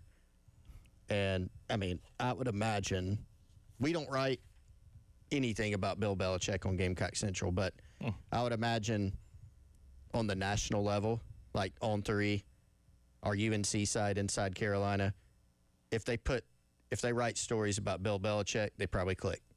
Yeah. You know, and that's why, like, I see a lot of people complaining, like, we don't have good movies anymore. We don't have good TV shows anymore. Jack, I know you've seen a bunch of good movies recently, but they'll say that, but it's like, guys, the reason that the stuff is on TV or the reason that this stuff gets pushed out online is because that's what people are reading. Yep. These media companies, but like all these are businesses. And so like on Gamecock Central, if we wrote a bunch of stuff that nobody was interested in, like we wouldn't have a business. We write about things that people like to look at. And so Stuff Bill Belichick that sells. So you know, the transfer portal is a great example. I hate the transfer portal. Well, y'all read about it a lot. Mm-hmm. You know, you click on it a lot, you subscribe to read about it, and people are interested in it. And so people are interested in Bill Belichick because this whole thing's like a soap opera. Sure. So anything associated with him and UNC football right now, you know, people are going to talk about it. Does it still feel weird to think that he's in college football? Very. And again, he's been here for a year and a half now, but as the season went on, North Carolina became less relevant because they just weren't winning games. And for the most part, I don't remember a ton of other things popping up this offseason until this happened. So you don't really think about them every single day, but then you read an article or, you know, flip through the Phil Steele and come across UNC, and then you're like, oh, yeah, Bill Belichick is coaching North Carolina, a sentence you wouldn't have believed like 4 years ago. Like, and I guess in today's world of college sports or sports in general, nothing's impossible, but that one still like catches me from time to time. I'm like, oh, yeah, that's actually happening. Yeah, it is weird.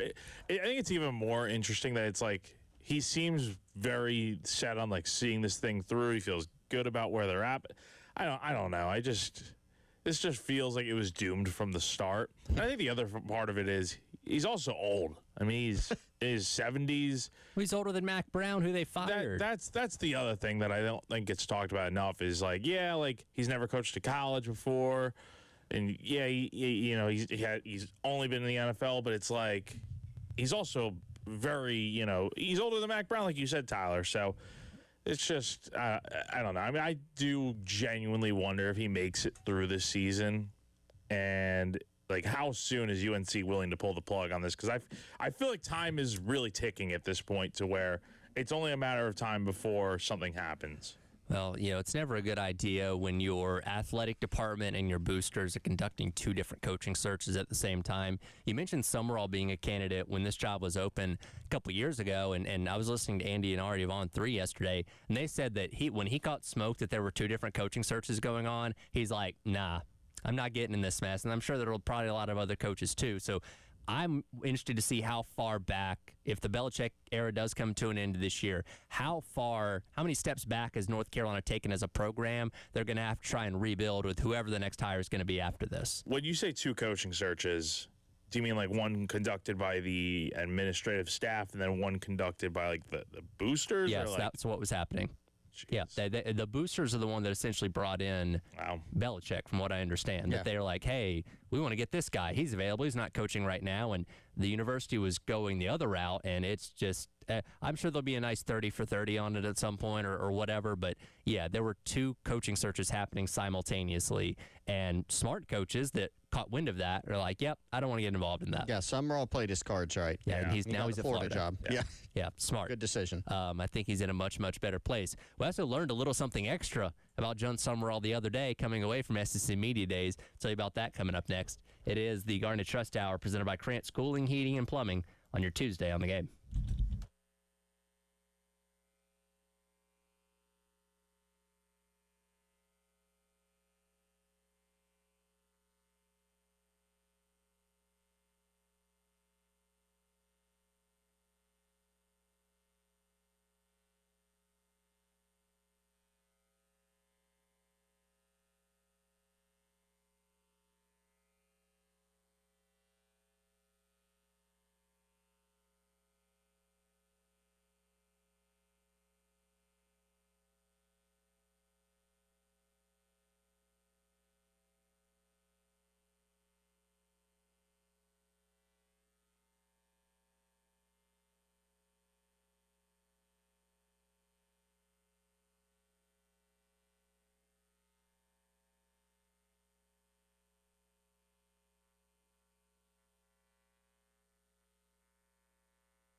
What is something maybe we don't know as seeing head coach Sean Summerall that you would love Gator Nation to know about him? He loves pedicures. Oh, really? That's his favorite extra thing to do. So every 2 weeks in the football season, John loves to get a pedicure. That's just a fun little happy about him. Is this the team bonding thing that occurs? We should get the team going. It's good for them, you know? It's a good quality thing for them to do, but he loves it. Oh, welcome back in. Garnet Trust Tower, presented by Krantz Cooling, Heating, and Plumbing. Tyler, Jack, and Chris wrapping up the hour here on your Tuesday. That is John Summerall's wife revealing the other day that, well, he enjoys a nice pedicure every 2 weeks, apparently, during the football season. We're learning a lot about him as a coach. Got to hear from him at Media Days last week where he threatened to throw a podium at that one guy whose phone went off, even though he was joking about it. Obviously brought the intensity in the fire. Had to be bleeped on TV a couple times. He's becoming a very interesting guy. Don't know if I had him down as a pedicure type of guy, though. I didn't either. It's such a random thing that how does that even come up in like conversation or an interview? But well, she asked, like, is there anything we don't know about him? And that's something we didn't know about him. I guess so. Yeah, very random. That is something you wouldn't have known. No. She answered the question well. Anybody here pedicures? Yes or no? Ask that. Pedicure enthusiast. I have had one in my life. Same here. Only had one, but that was like, I remember one time, it was back when I was living in New York. I was probably like 7 or 8 years old. Went with like my mom and like maybe my brother and sisters one time, but that was it. Like, okay, I've never gotten one since then. When I got, I feel like it was when my wife and I were maybe dating, and she was going to get one. She's like, "You should do it." Okay, yeah, sure. Just go along with it. Yeah, but there were some other dudes who came in there to get one while I was in there. It's not like a uncommon thing. I guess it's because the persona we saw of John Summerall last week, that doesn't quite fit, I guess, to a lot of people. Let him lose a couple games. And let's see how the fan base feels about the pedicure thing. Oh, you think about the College Game Day sign. Oh, my God. Especially like, I don't know. The cocktail party's kind of split anyway. But like Florida State, if they got I don't know if it's in Gainesville or Tallahassee this year, but let's say they got Game Day this year. Oh, the feet signs are going to be aplenty from Seminole Nation down there. I wonder how he feels about that. I wonder what the conversation was like when. I'm assuming that interview was from a few days ago, so I wonder what the conversation was like coming home from work, and he sees it on like his Twitter, and he's like, "Why'd you tell? Why?" Like, I don't know. It's just I could see him like he's either one or two. Like he's in the office, and he like pulls out his phone, and he's either got text or like somebody sent it to him, and he watches it, and then he immediately gets on the phone. And is like, "Honey, what did you do?" Or he comes home. Why are you that embarrassing me like that? If he hadn't seen it, like how all coaches, I don't see social media. Yeah, maybe if he comes home, it's like 10:30, and she's like, "John, something happened today." I told him about the pedicures. I'm envisioning. All right, let's say when Carolina goes to the Swamp in Week 6. They hand Florida a loss. Let's say Sellers runs all over them. They end up winning the game 34-20 or something, pretty convincing. I can imagine the message board headlines of he's too busy getting his feet taken care of to game plan for South Carolina. This is going to be used against him at some point this year. It'll be like the Hugh Freeze golf thing. Exactly. Yeah, when you're winning, great. Now, this is really far projecting ahead. Would we figure out if he's fired by him like canceling a pedicure appointment, because Freeze had to cancel a round of golf when all that was going down with him, and that was kind of like the smoking gun of like, oh my God, they're going to fire the guy. He canceled his golf game. I don't think they have. I don't think they keep like ledgers as publicly. I guess somebody from somebody from the salon would have to leak it. If you're a Gators insider, you're going to get in with these salons now. Oh, yeah, somebody's doing a story. Find out where he goes. Get to know the people. Hey, Coach mentioned something about a player being hurt or whatever while he's getting his toes taken care of. Let me know. You know what I mean? Hey, when's Coach going to be in there? I'm going to conveniently have an appointment at the same time, see if you can sit me next to him and see if I can talk to him, right? Like, if you're an insider, you're going to try and leverage this. That's your job, right? I guess so. You go to great lengths to do stuff like this, I suppose. You should. Hey, if Beamer was getting pedicures, Jack. You think should that be the question for Thursday at Birdie's? Is Shane? We hear Summerall's getting pedicures. Do you and Emily go get pedicures? Well, what we need to do is we need to get Emily and ask, hey, what's something about Shane we don't know, akin to the pedicure thing? Yeah, we could learn something. I don't know. What don't we know at this point in year 6? He is pretty open. Yeah, I feel like we do know a lot, but yeah. I don't know. They're a guilty pleasure TV show he enjoys, like Love Island or something like that. Maybe we could learn that. I don't know. Maybe. Birdie's with Beamer. We'll be out there 12 to 6 on Thursday. He's supposed to speak, I think, around 4:15, and we'll try and get him on before that as well. So yeah, maybe we'll learn something about Beamer there. If you guys get him on the radio beforehand, make sure you ask that question. I will try and work that in, I promise. There you go. We'll have some fun with that at Birdies with Beamer coming up on Thursday. Coming up next, Gamecock Central Takeover Hour presented by Firehouse Subs on your Tuesday on the Game.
11 o'clock on your Tuesday morning. Welcome in. Gamecock Central Takeover Hour presented by Firehouse Subs. Tyler with Chris along with you here. 39 days, guys. We've made it under 40. 39 days until kickoff. Kai Kroger, days until kickoff. Yes. As I teased yesterday, that is the topic of today's question if you guys did your study. Hold on. We got to let Wes get situated. Also, Stanley Pritchett, former Gamecock. Okay. Spent a lot of time in the league, including, Tyler, I think his last year of his career, your Atlanta Falcons, Stanley Pritchett played for. Okay. And now a head coach. You can tell when Tyler doesn't care about a particular player or hasn't. Okay. All right. Yeah, I'm sure you're right. I'm sure he did wear that jersey. Cool. What year would that have been? I want to say maybe like 04. Okay, let's see here. Let's double check on that. Was it that late? Yeah, 2004. Okay. I mean, he played. First year was 96 with the Dolphins. Last year was 2004. All right. You're talking about NFL. Yeah. Yeah, because I'm like, I don't remember him being on that team. But And now a head football coach at Frederick Douglass in Atlanta, Tyler. Okay. So, Yeah. A lot of Georgia ties All these there Georgia for you. ties, Tyler. there you go. All right. But yes, Kai Kroger. Great punter. Great punter. All right. First of all, did Tyler tell us yesterday that Kai was going to be the focus or no? I did. Okay. Well, I felt like strongly hinted. Did you do any research? Yeah, a little bit. Did you read Kevin's article? I did not read. I might have like skimmed it, but I didn't read. I really didn't. I promise. I didn't like read the article. For reference, I come up with the question before Kevin puts his article out. Okay. So I don't know what person he's going to write about. I do have his list of jersey numbers, so I have a short little list bit of a cheat sheet there. But I don't take the question directly from what he writes because I come up with this the night before. So he doesn't post his article till morning. So it's not going to be like directly. What's in there could be a hint, but it's not going to be directly from what Kevin writes. Could it be directly from Gamecocks Online? Yes. But not from what Kevin Maybe. writes. Okay. So we ready? Hit us with it. All right. In 2022, Kai Kroger was a perfect 4 for 4 passing on fake punts and fake field goals. Can you tell me? No, I can't. The 4 games that he did this in. 4 different opponents. I got 3, which doesn't help me. In 2000, say it again. In 2022, Kai Kroger was a perfect 4 for 4 passing between fake punts and fake field goals because he was holder, so some fake field goals in there as well. Can you tell me what 4 games he did this in? Oh, I think I You got all 4? I got 3. I think I got 3 as well. God. There's Right, also same. a bonus point for this as well after we find out what games this is. Cobble it together. Maybe you're thinking of one that I'm not thinking of, and vice versa. Yeah. No, all right. So I'm gonna say 2022. That 2 of them were touchdowns. Correct. 2 more touchdowns. 2022 season. Do I just do my 3? No, I mean Georgia State, right? I don't know. You didn't have that. That's who they opened with, right? Yeah. I thought I thought there was a Georgia State in there. Notre Dame. Who else you got? Florida. Touchdown Definitely to Carry on Florida. Joyner. Yes. All right, who else you got? Georgia. What was that one? I can't remember, but I know that there was one. I remember. I feel decently confident because I remember they did that, and I think Georgia was really mad about it for some reason. I don't know why. Georgia 2022 is in Athens or in Columbia? That would have been That game would have been here. here. Is that the one where they faked the punt and then they lined up in the Fake punt again. fake punt Yeah, I think so. I forgot formation again? about that. Again, yeah. Just playing games. Yeah, I think that's right. The third one, now maybe it is Georgia State. but I'm not sure. Well, there was a lot of like shenanigans. The 2021 opener against Eastern Illinois we were talking about the other day, and the Georgia State game, there are a lot of like special team shenanigans, and I mean that positively. what game were we talking about the other day where Hunter had the run for a first down? Was that Eastern Illinois or Georgia State? Georgia State. Because remember, I got them mixed up. Mm-hmm. Yeah, it was Georgia State. So see, I don't know. That was the fake in that game. I don't know if there was two blocked punts in that game, right? At least seems like there's 12. Dude, I can't remember. I don't know. We might just have to go with Wes's Georgia State unless we pick another random team. Now, are you guys collaborating on this answer? Yeah, well, apparently we are. Apparently we are, yeah. Am I allowed to look at the schedule for that year? You can look at the schedule, yes. That's fine. Okay. I'm going to do the same. Tyler, filibuster for a second. Okay. Is it, I mean, so what are we settled on? Florida for sure. Florida for sure. Notre Dame 100%. For sure. Okay. I am reasonably confident on Georgia? Yeah. Reasonably. I don't think, and I'm only looking at the schedule, Tyler. I don't think it was Arkansas. I don't think it was Charlotte or SC State. I don't think they ran one against A&M either. And I don't remember that. I remember a lot of touchdowns. I don't remember a fake punt against Tennessee. Although, who knows? I just can't pick it out of these. Was there one in Clemson? There were a bunch of special teams weird plays, but I don't think there was a fake. That was the one where Dabo said that they had a really their dang punter because he lit it up.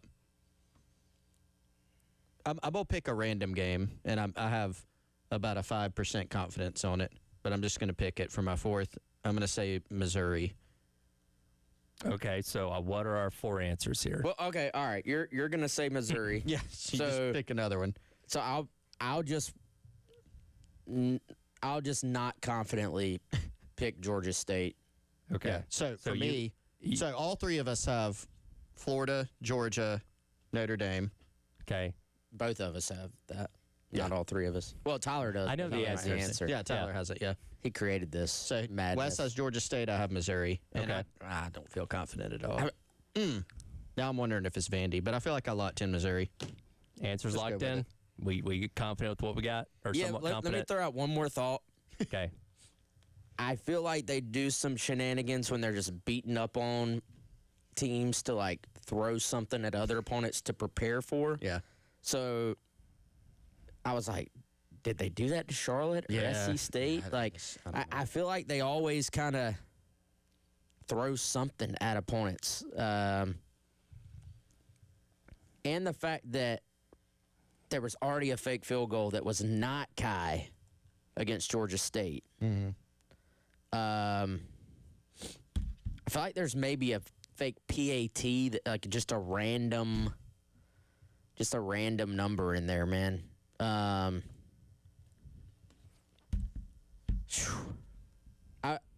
We're really agonizing over this. Hey, we're really getting deep here. Bad radio, man. Pulling in logic and everything. I'm not confident in it, but just to end this misery, I'll stick with Georgia State. I really don't think that's it. And you're going with Missouri as your fourth one, correct? Well, let's do it. Well, you guys got three of them right. It was Georgia, Florida, and Notre Dame. Game number 4, Vanderbilt. Did you hear me say I think you it's mentioned Vanderbilt? it might be Vanderbilt, but you didn't lock that in as an answer. Now here comes the bonus part for half a point. Can you tell me the 4 players that caught those passes? A different one in each game between Georgia, Vanderbilt, Florida, and Notre Dame. Can you tell me the 4 players that caught those passes from Kai Kroger? I got 2. Yeah, Hunter and DK. Yep. Which game? Notre Dame is Hunter. DeCarrion Joyner, Florida. I've got no clue on the other ones. Absolutely no clue. Now, I'll tell you what I was prepared for, Tyler, is he had 3 career passing touchdowns. Mm-hmm. And the 2 I just named, and then the one before against Tennessee to Peyton Mangrum. I was ready for that. Okay. Of course, you didn't ask it because then I would have gotten I asked 2/3 of it. Give me a. Is there a Nick Muse in there? Not for this season, no. Georgia. I feel like one of these is going to be pretty difficult. Like this is we're digging deep on one of these. Like a fourth string tight end. Just tell us. Put us out of our misery, Tyler. Just end this. All right. So you were right. Carryon Joyner caught the touchdown against Florida, the only one they scored in that game. Hunter Rogers against Notre Dame. Tonka Hemingway against Vanderbilt. Yeah, that one's. I kind of remember that. Yeah. And then Travian Kenyon against Georgia. Yes. Trey Kenyon, underrated player. Okay. Trey Kenyon was a good special teams player. Number 12. There's your number 12 trivia, Tyler. Okay. Keep our guy sure. Trey Kenyon in mind. I'll keep it in mind for. I think Trey Kenyon might have recovered the fumble, one of the fumbles at Clemson late in the game. You remember that play against Kentucky, West, that we always talk about where he absolutely cleaned up the punter, Trey Kenyon? That was so funny. He was funny. This after a punt block or something? I think they blocked a punt, and he just absolutely annihilated the punter. It was really funny. By the way, free game, free shot. Yeah, that's right. Kroger's passer rating was 489.7 in 2022. Just ungodly numbers. He got our guy Kai. He slipped a little bit later in his career. Because for a while he was perfect. Yep. For his whole career. And then I think one year he was 1 of 2. And I think as a senior he was 0 for 2 passing or something like that. Yeah, 1 for 2 in 2023. I think it was 0 for 2 in 2024. Yeah. He slipped a little bit. I don't see any completions for 2024. But, yeah, for a while there. But 2022, wild season between Mitch Jeter not missing a single field goal and Kai Kroger being perfect on fakes. What a year for special teams, man. He had multiple 70-yard punts that year. He was just booming it. And then I'm just mad. I'm very mad about that. And why did I not switch it to Vandy? Because as soon as I saw Vanderbilt 2022 schedule, I was like, I really think that was it. I missed. I could have made up a lot of ground there. Could have. Well, tomorrow's question's about George Rogers. Okay. So study accordingly. Will do. There you Wes go. still 1.5 ahead? Wes is still pretty sure 1.5 ahead. Half a point because you got. I could have taken the lead there. Yesterday's right. I believe. So I got time. It's half a point. So it's coming down to the nitty gritty. 39 days to go. We'll talk about George Rogers coming up tomorrow. David Pollack has some thoughts on South Carolina in 2026. We'll get into that coming up next. Is the Gamecock Central Takeover Hour presented by Firehouse Subs on your Tuesday on the Game.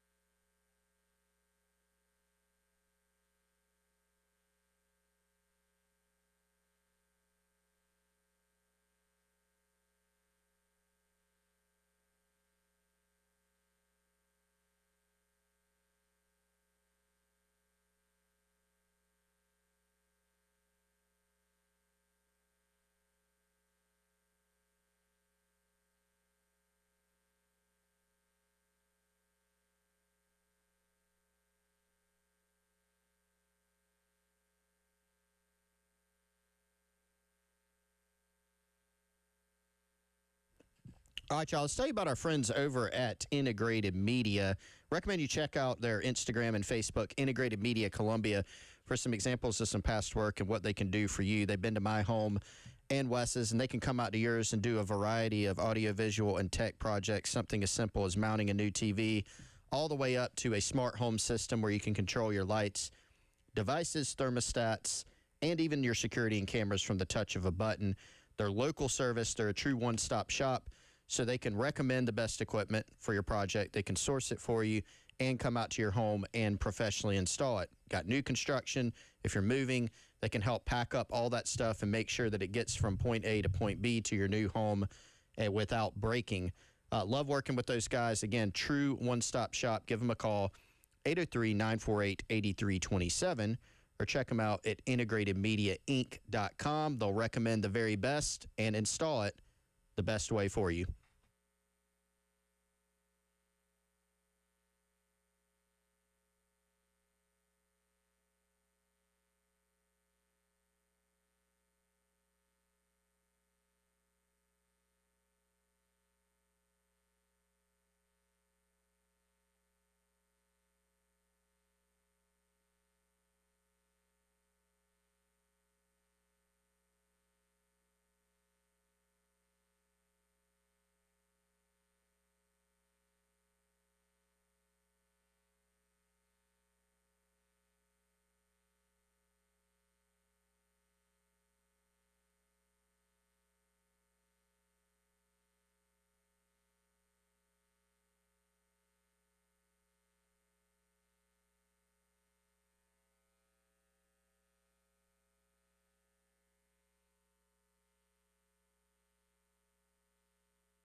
All right, welcome back in.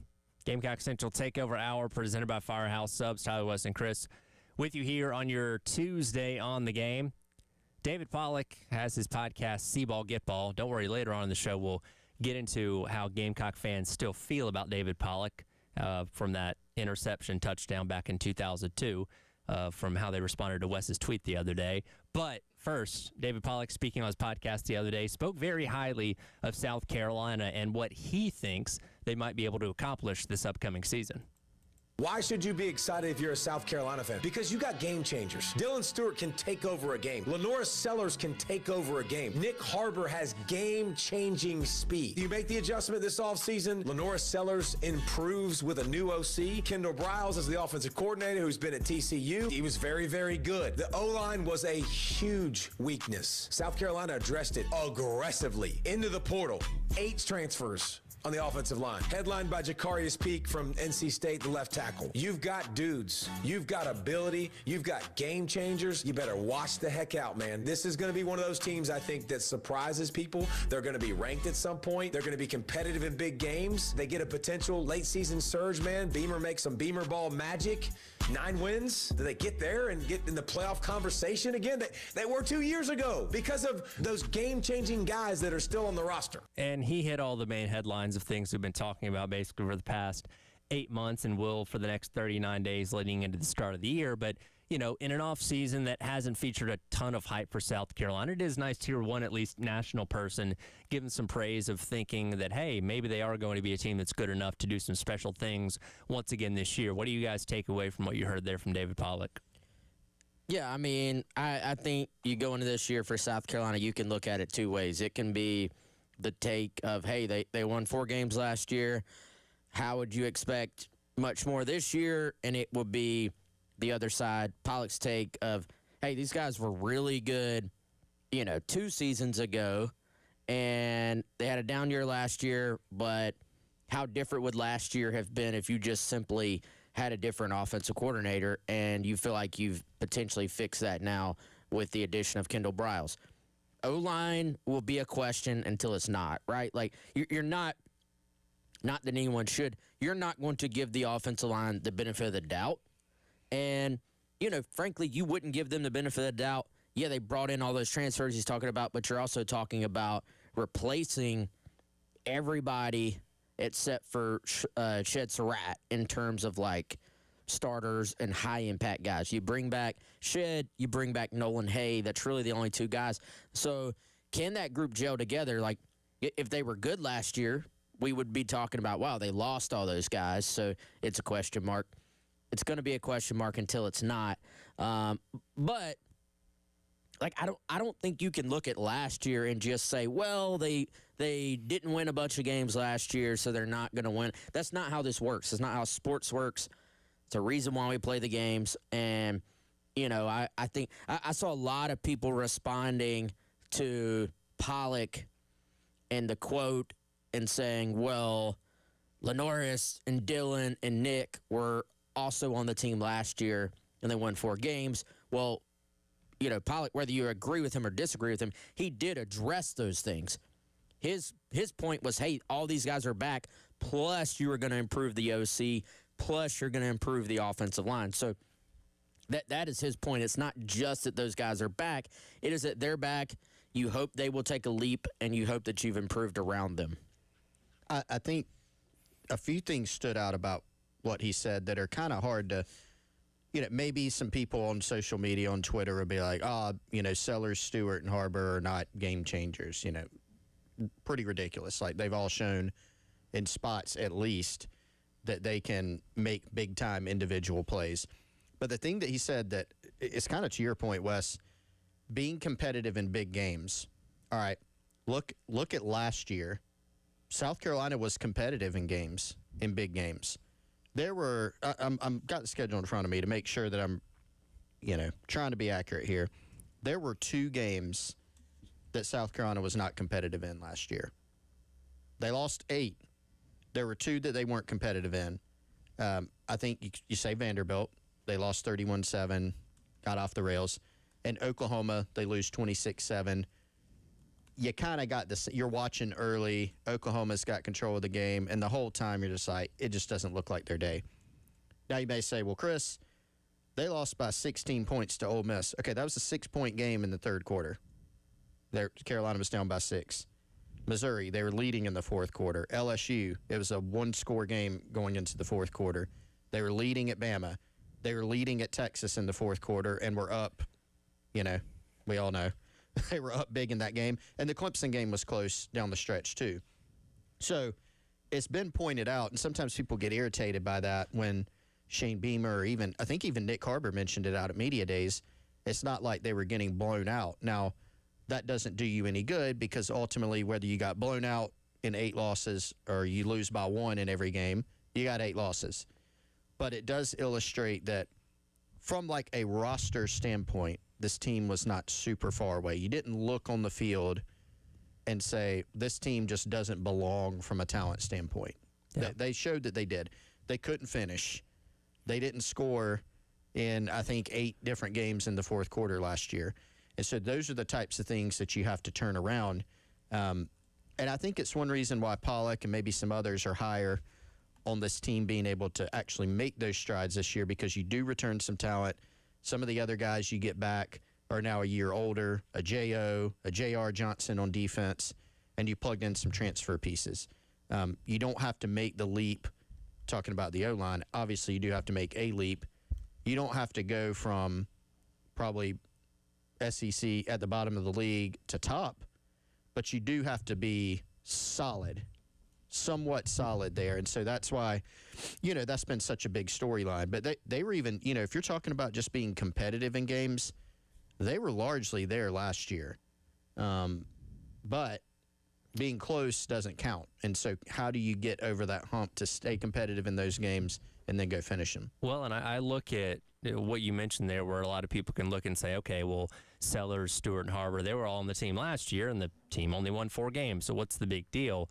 I look at going back to, as Pollock alluded to, the hires that were made in the offseason. Now, yeah, you had an instance where Sterling Lucas left for LSU where you had to go and make a different hire, but you brought in a guy in Deion Barnes who has a really good track record as a defensive end / edge coach that you're going to get to work with Dylan Stewart now, in addition to the other guys in that room. You've brought in the offensive coordinator that we all believe is going to get the most out of Lenora Sellers that maybe we've seen in his entire college career, and by proxy, you're also going to see hopefully a lot of benefit from Nick Harbor as well, who has come along in his 3 years here at South Carolina. So not just those guys, but the people in charge of them now that are leading them as coordinators and as individual position coaches, we believe are going to help those guys play even better than hopefully they've ever played in their college careers, to make sure that last season doesn't happen again for those guys and how this team ends up.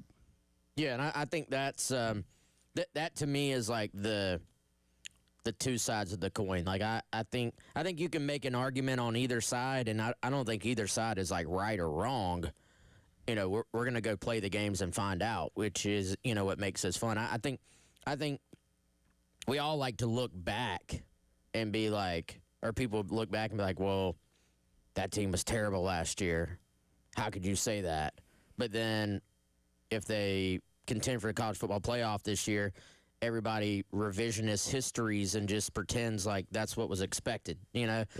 That's the fun of this thing. Like nobody really knows, which is exciting. And I think some years you do go into it and you just go, man, I gotta squint very, very hard to see any type of path to do much winning. That's not the case with this team. Like you may think another 4-win season is ahead, but I don't think you have to squint that hard to see the possibility of flipping that, of reversing that. And again, just how different would last year have been if the Shula hire would have worked out? Like if it would have just if everybody was saying, man, he caught a bunch of great games last year. I mean, I just think it's a completely different story at that point. So, now you got to hope that you've made all these changes on the O-line. Change is not always good. Like, I understand why they did it, but you have to hope that it all comes together and, that they can produce some type of consistency up front, which is just something we have not seen. Certainly didn't see last year. Well, David Pollock is a believer that Carolina can turn things around this upcoming year. Does that mean Gamecock fans are willing to forgive him? Maybe not yet. We'll discuss that on the other side. It is the Gamecock Central Takeover Hour presented by Firehouse Subs here on The Game.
Looking at 2nd down and 8 right now from the 6-yard line.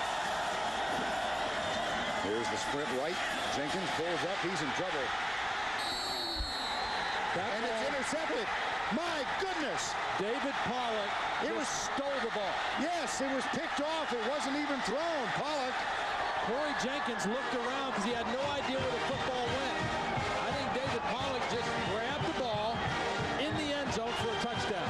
Amazing. Welcome back in. Gamecock Central Takeover Hour presented by Firehouse Subs. It's Chris along with you on your Tuesday on the game. In the last segment, we talked about what David Pollock had to say, praising South Carolina for what he believes can be a good season for them coming up in 2026. And on the heels of that, Wes asked the question on Twitter the other day, are Gamecock fans ready to forgive David Pollock for the strip sack interception in the end zone back in 2002? And, well, Wes, the overwhelming response was no. Nobody's ready to do that yet. It wasn't just the overwhelming response. It literally was... Every response. Every single response was no. Absolutely not. Crazy moment. But I feel like, here's the thing. It's been long enough. Maybe it hasn't been long enough. 24 years. I thought it'd been long enough. Now it almost just lives in kind of some infamy and Gamecock lore. You know what I'm saying? Like, you don't have to love the moment, but here's the other thing. South Carolina still should have won the game. They fumbled on the goal line going in to win that game at the end. So that is the moment from that game that I think maybe should stand out even more. Did you know? No, I'm not even going to say it. Did you know David Pollock's roommate? Unaware. One of my favorite cliches from back in the day. 12 times a game at least. Did you enjoy listening to that clip, Tyler? It's one I hadn't heard in a while. I can see him. He pulls it up on YouTube. But it's like the dynamic of like it was a great play, right? Oh, yeah, it was. One that's very hard to replicate. So it's like, yeah, you hate that it went against your team, but like, can you be mad at him for making a great play though? Yes. No, I mean, I don't think anybody's like mad at him. It's just like, but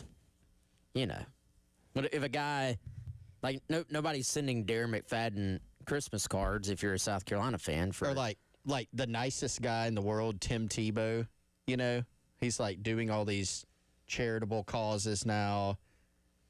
But like, people are still mad. Didn't he score 7 touchdowns here one year by himself? 2007. I think. He did. So that's what I wanted to get into, because there's a list of guys that have either made a play or just had ungodly games against South Carolina. This fan base still holds vendetta against. You just named a couple of them there: Darren McFadden, Tim Tebow, the play for David Pollock. Who are some other guys that are on that list? I don't even know if it's a vendetta, man. It's just, here's the thing. It does at some point become not a joke, not laughable, but it becomes like, hey, remember that time that guy just... It's like when guys tell stories about facing a future, NFL or MLB player in high school, and at the time you're like, "Hey, forget that guy." And then he goes off on you, and it's like, you tell your buddies like, "Hey, faced, whoever back in the day, and he scored 5 touchdowns." Like it becomes a little bit of a just. Time heals all wounds type thing. Like, you almost have to, I think over time, you almost have to respect it as opposed to hate it. Like, what McFadden did to South Carolina, people have better memories than me, man. People are talking about what McFadden did to South Carolina at Willie B. I had forgotten that because of what he did at Arkansas in 06. Would it have been 06? I think it was 06. Just absolutely destroyed South Carolina. Yeah, I mean, every year he improved. So 2005 in Arkansas, 187 yards. It's good. It's really good. So it wouldn't have been 06. Yes. I don't think. 2006 at South Carolina, 219 yards. Ran for right at 400 total yards between 2 games. And then in 2007, so 07 is the one I'm thinking of. 2007 in Arkansas, 321 yards. That was the game he just absolutely went off. And you could have said that about the first two. But, I mean, that one. But that one was on another planet. I was talking to our guy, Kev Roche West, about Darren McFadden actually came up because we were talking about former players. And Kev Stake he's like, I love Darren McFadden so much it didn't even bother me. Like, he was like the president of his fan club. He said it was also no surprise. He just had little confidence that Carolina could stop Darren McFadden. Yeah. And McFadden was a likable guy, likable player. Even if he wasn't on your team, I feel like he's an easy guy to root for until he ran for 8,000 yards against you. Well, the other thing was they're like, even if McFadden came off the field, you're like, oh, thank goodness. Here comes Felix Jones and Peyton Hillis. Yeah. That was an embarrassment of riches for that's insane. Madden 12 cover athlete Peyton Hillis. Don't forget about that. That's right. Random one. Yeah. Guys naming dudes. Who are other guys that would be on that list of like either a single player performance against Carolina that kind of lives in infamy with this fan base? Jarvis Moss. The field goal block. Mm-hmm. Jarvis Moss. That was a tough one. I mean, Trevor Lawrence and Deshaun Watson both. Yeah. I feel like Carolina, though, was in such a bad place for those games. People almost are just, I don't know, kind of like whatever. Yeah. Almost. Percy Harvin, maybe. I don't know if he, I don't even remember statistically what he did. It seemed like he and Tebow were just pitch and catch, at times. Apparently, Dion, back in the day, had a huge game against South Carolina at Willie B. People were talking about this on the forum the other day. Apparently, Vinny Testaverde came to Willie B. and absolutely lit South Carolina up. Apparently, maybe Dan Marino played at Willie B. and lit Carolina up. I've not backed. I think I've not backed any of this up, but so Percy Harvin only played twice against Carolina. 06, 6 I think receptions, he had a concussion. One of the 91 yards, no touchdowns. Didn't play against him in 07, and then in 08, only one catch for 6 yards. So he didn't he didn't destroy him. No, not even close. But you're fair to just kind of assume, okay, anybody on that Riley Cooper, whoever on that Tebow had Tebow 7 teams. touchdowns that day without Percy Harvin on the field. In 2007, yes. He's like, fine, I'll do it myself. I'll do it all myself. Well, another one is, the Kenny Trill, Texas A&M game, and that one just being frustrating because, like, all these other guys we mentioned are like, wow, that was a dude. Mm-hmm. Kenny Hill, he just kind of went away after that. Yeah. And so that made it more frustrating. Yeah. Oh, he was supposed to be Manziel 2.0. Oh, Johnny's gone, but Kenny Trill's going to take over, and he's going to win the Heisman Trophy. And he had lost his starting job to, Kyle Allen by, week 7 or 8 that year? Yeah. I got 2 texts on the personal hotline. One from my guy, Mike. He says, Rod Gardner, excellent addition to the list. And our boy Kev Miller says, Marquez North at Tennessee broke South Carolina's heart. Unforgivable. Yeah, it's up there. Those are good ones. I knew this would elicit a lot of responses. We'll get to more of those and wrap up the hour coming up next. Gamecock Central Takeover Hour presented by Firehouse Subs here on the game.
Welcome back in.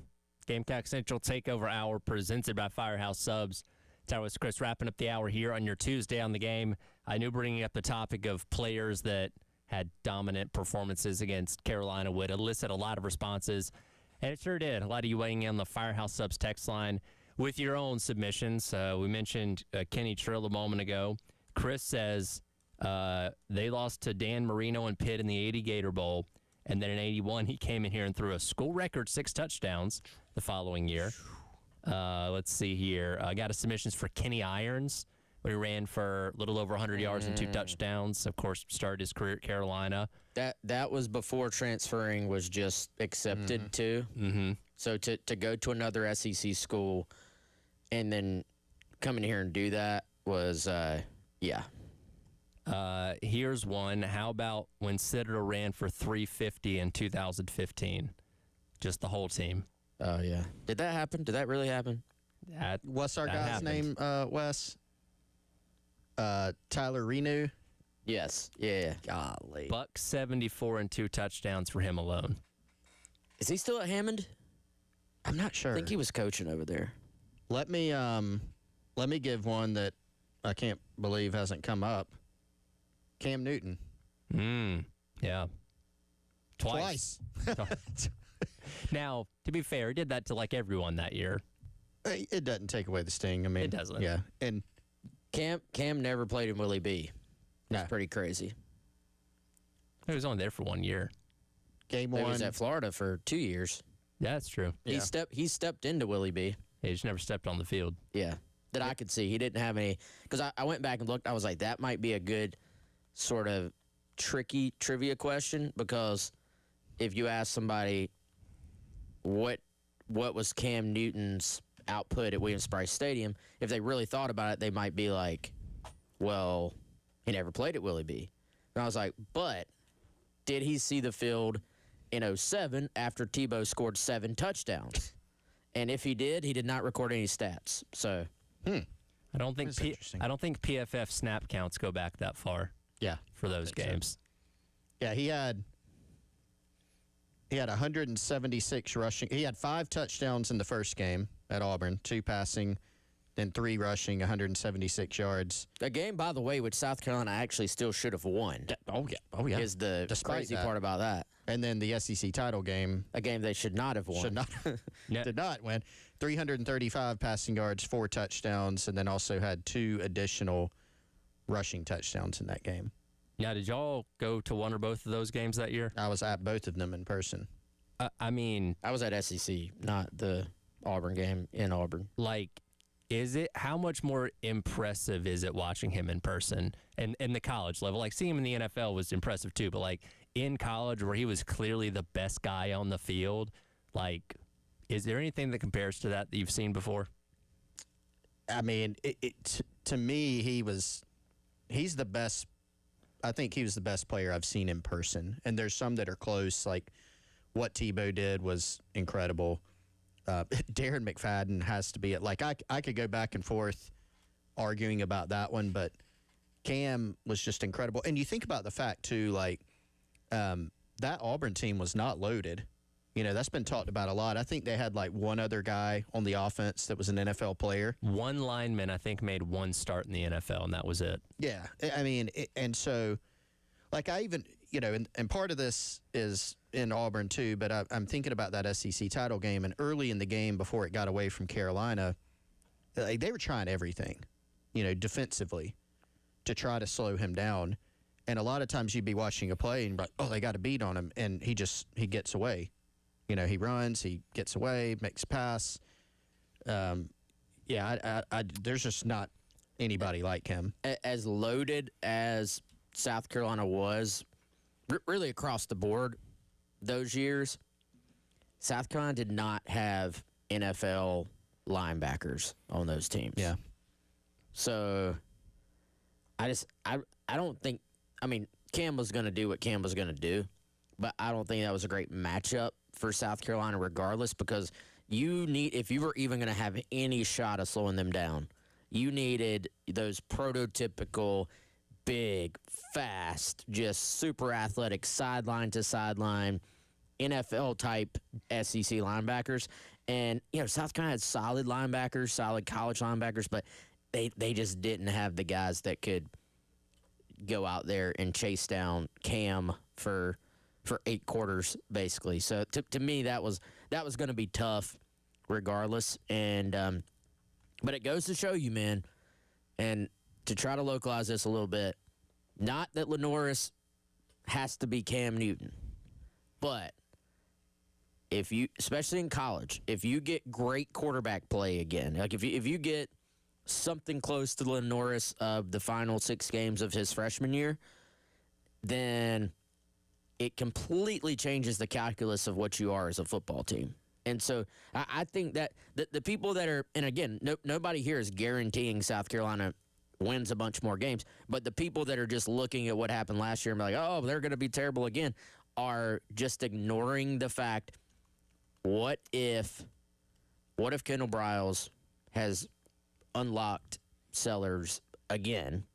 Because it's not like we're talking about a wide receiver, which is great, or, a linebacker, which is cool, but you're talking about the single biggest impact position in the game. If you get great quarterback play, changes everything else. By the way, to help answer your trivia question, in 2007, Newton saw action against Western Kentucky, Troy, Tennessee, Vandy, and Florida Atlantic. So he never touched the field at Williams-Brice Stadium in I guess they'd be the only time they would have come here. Yeah.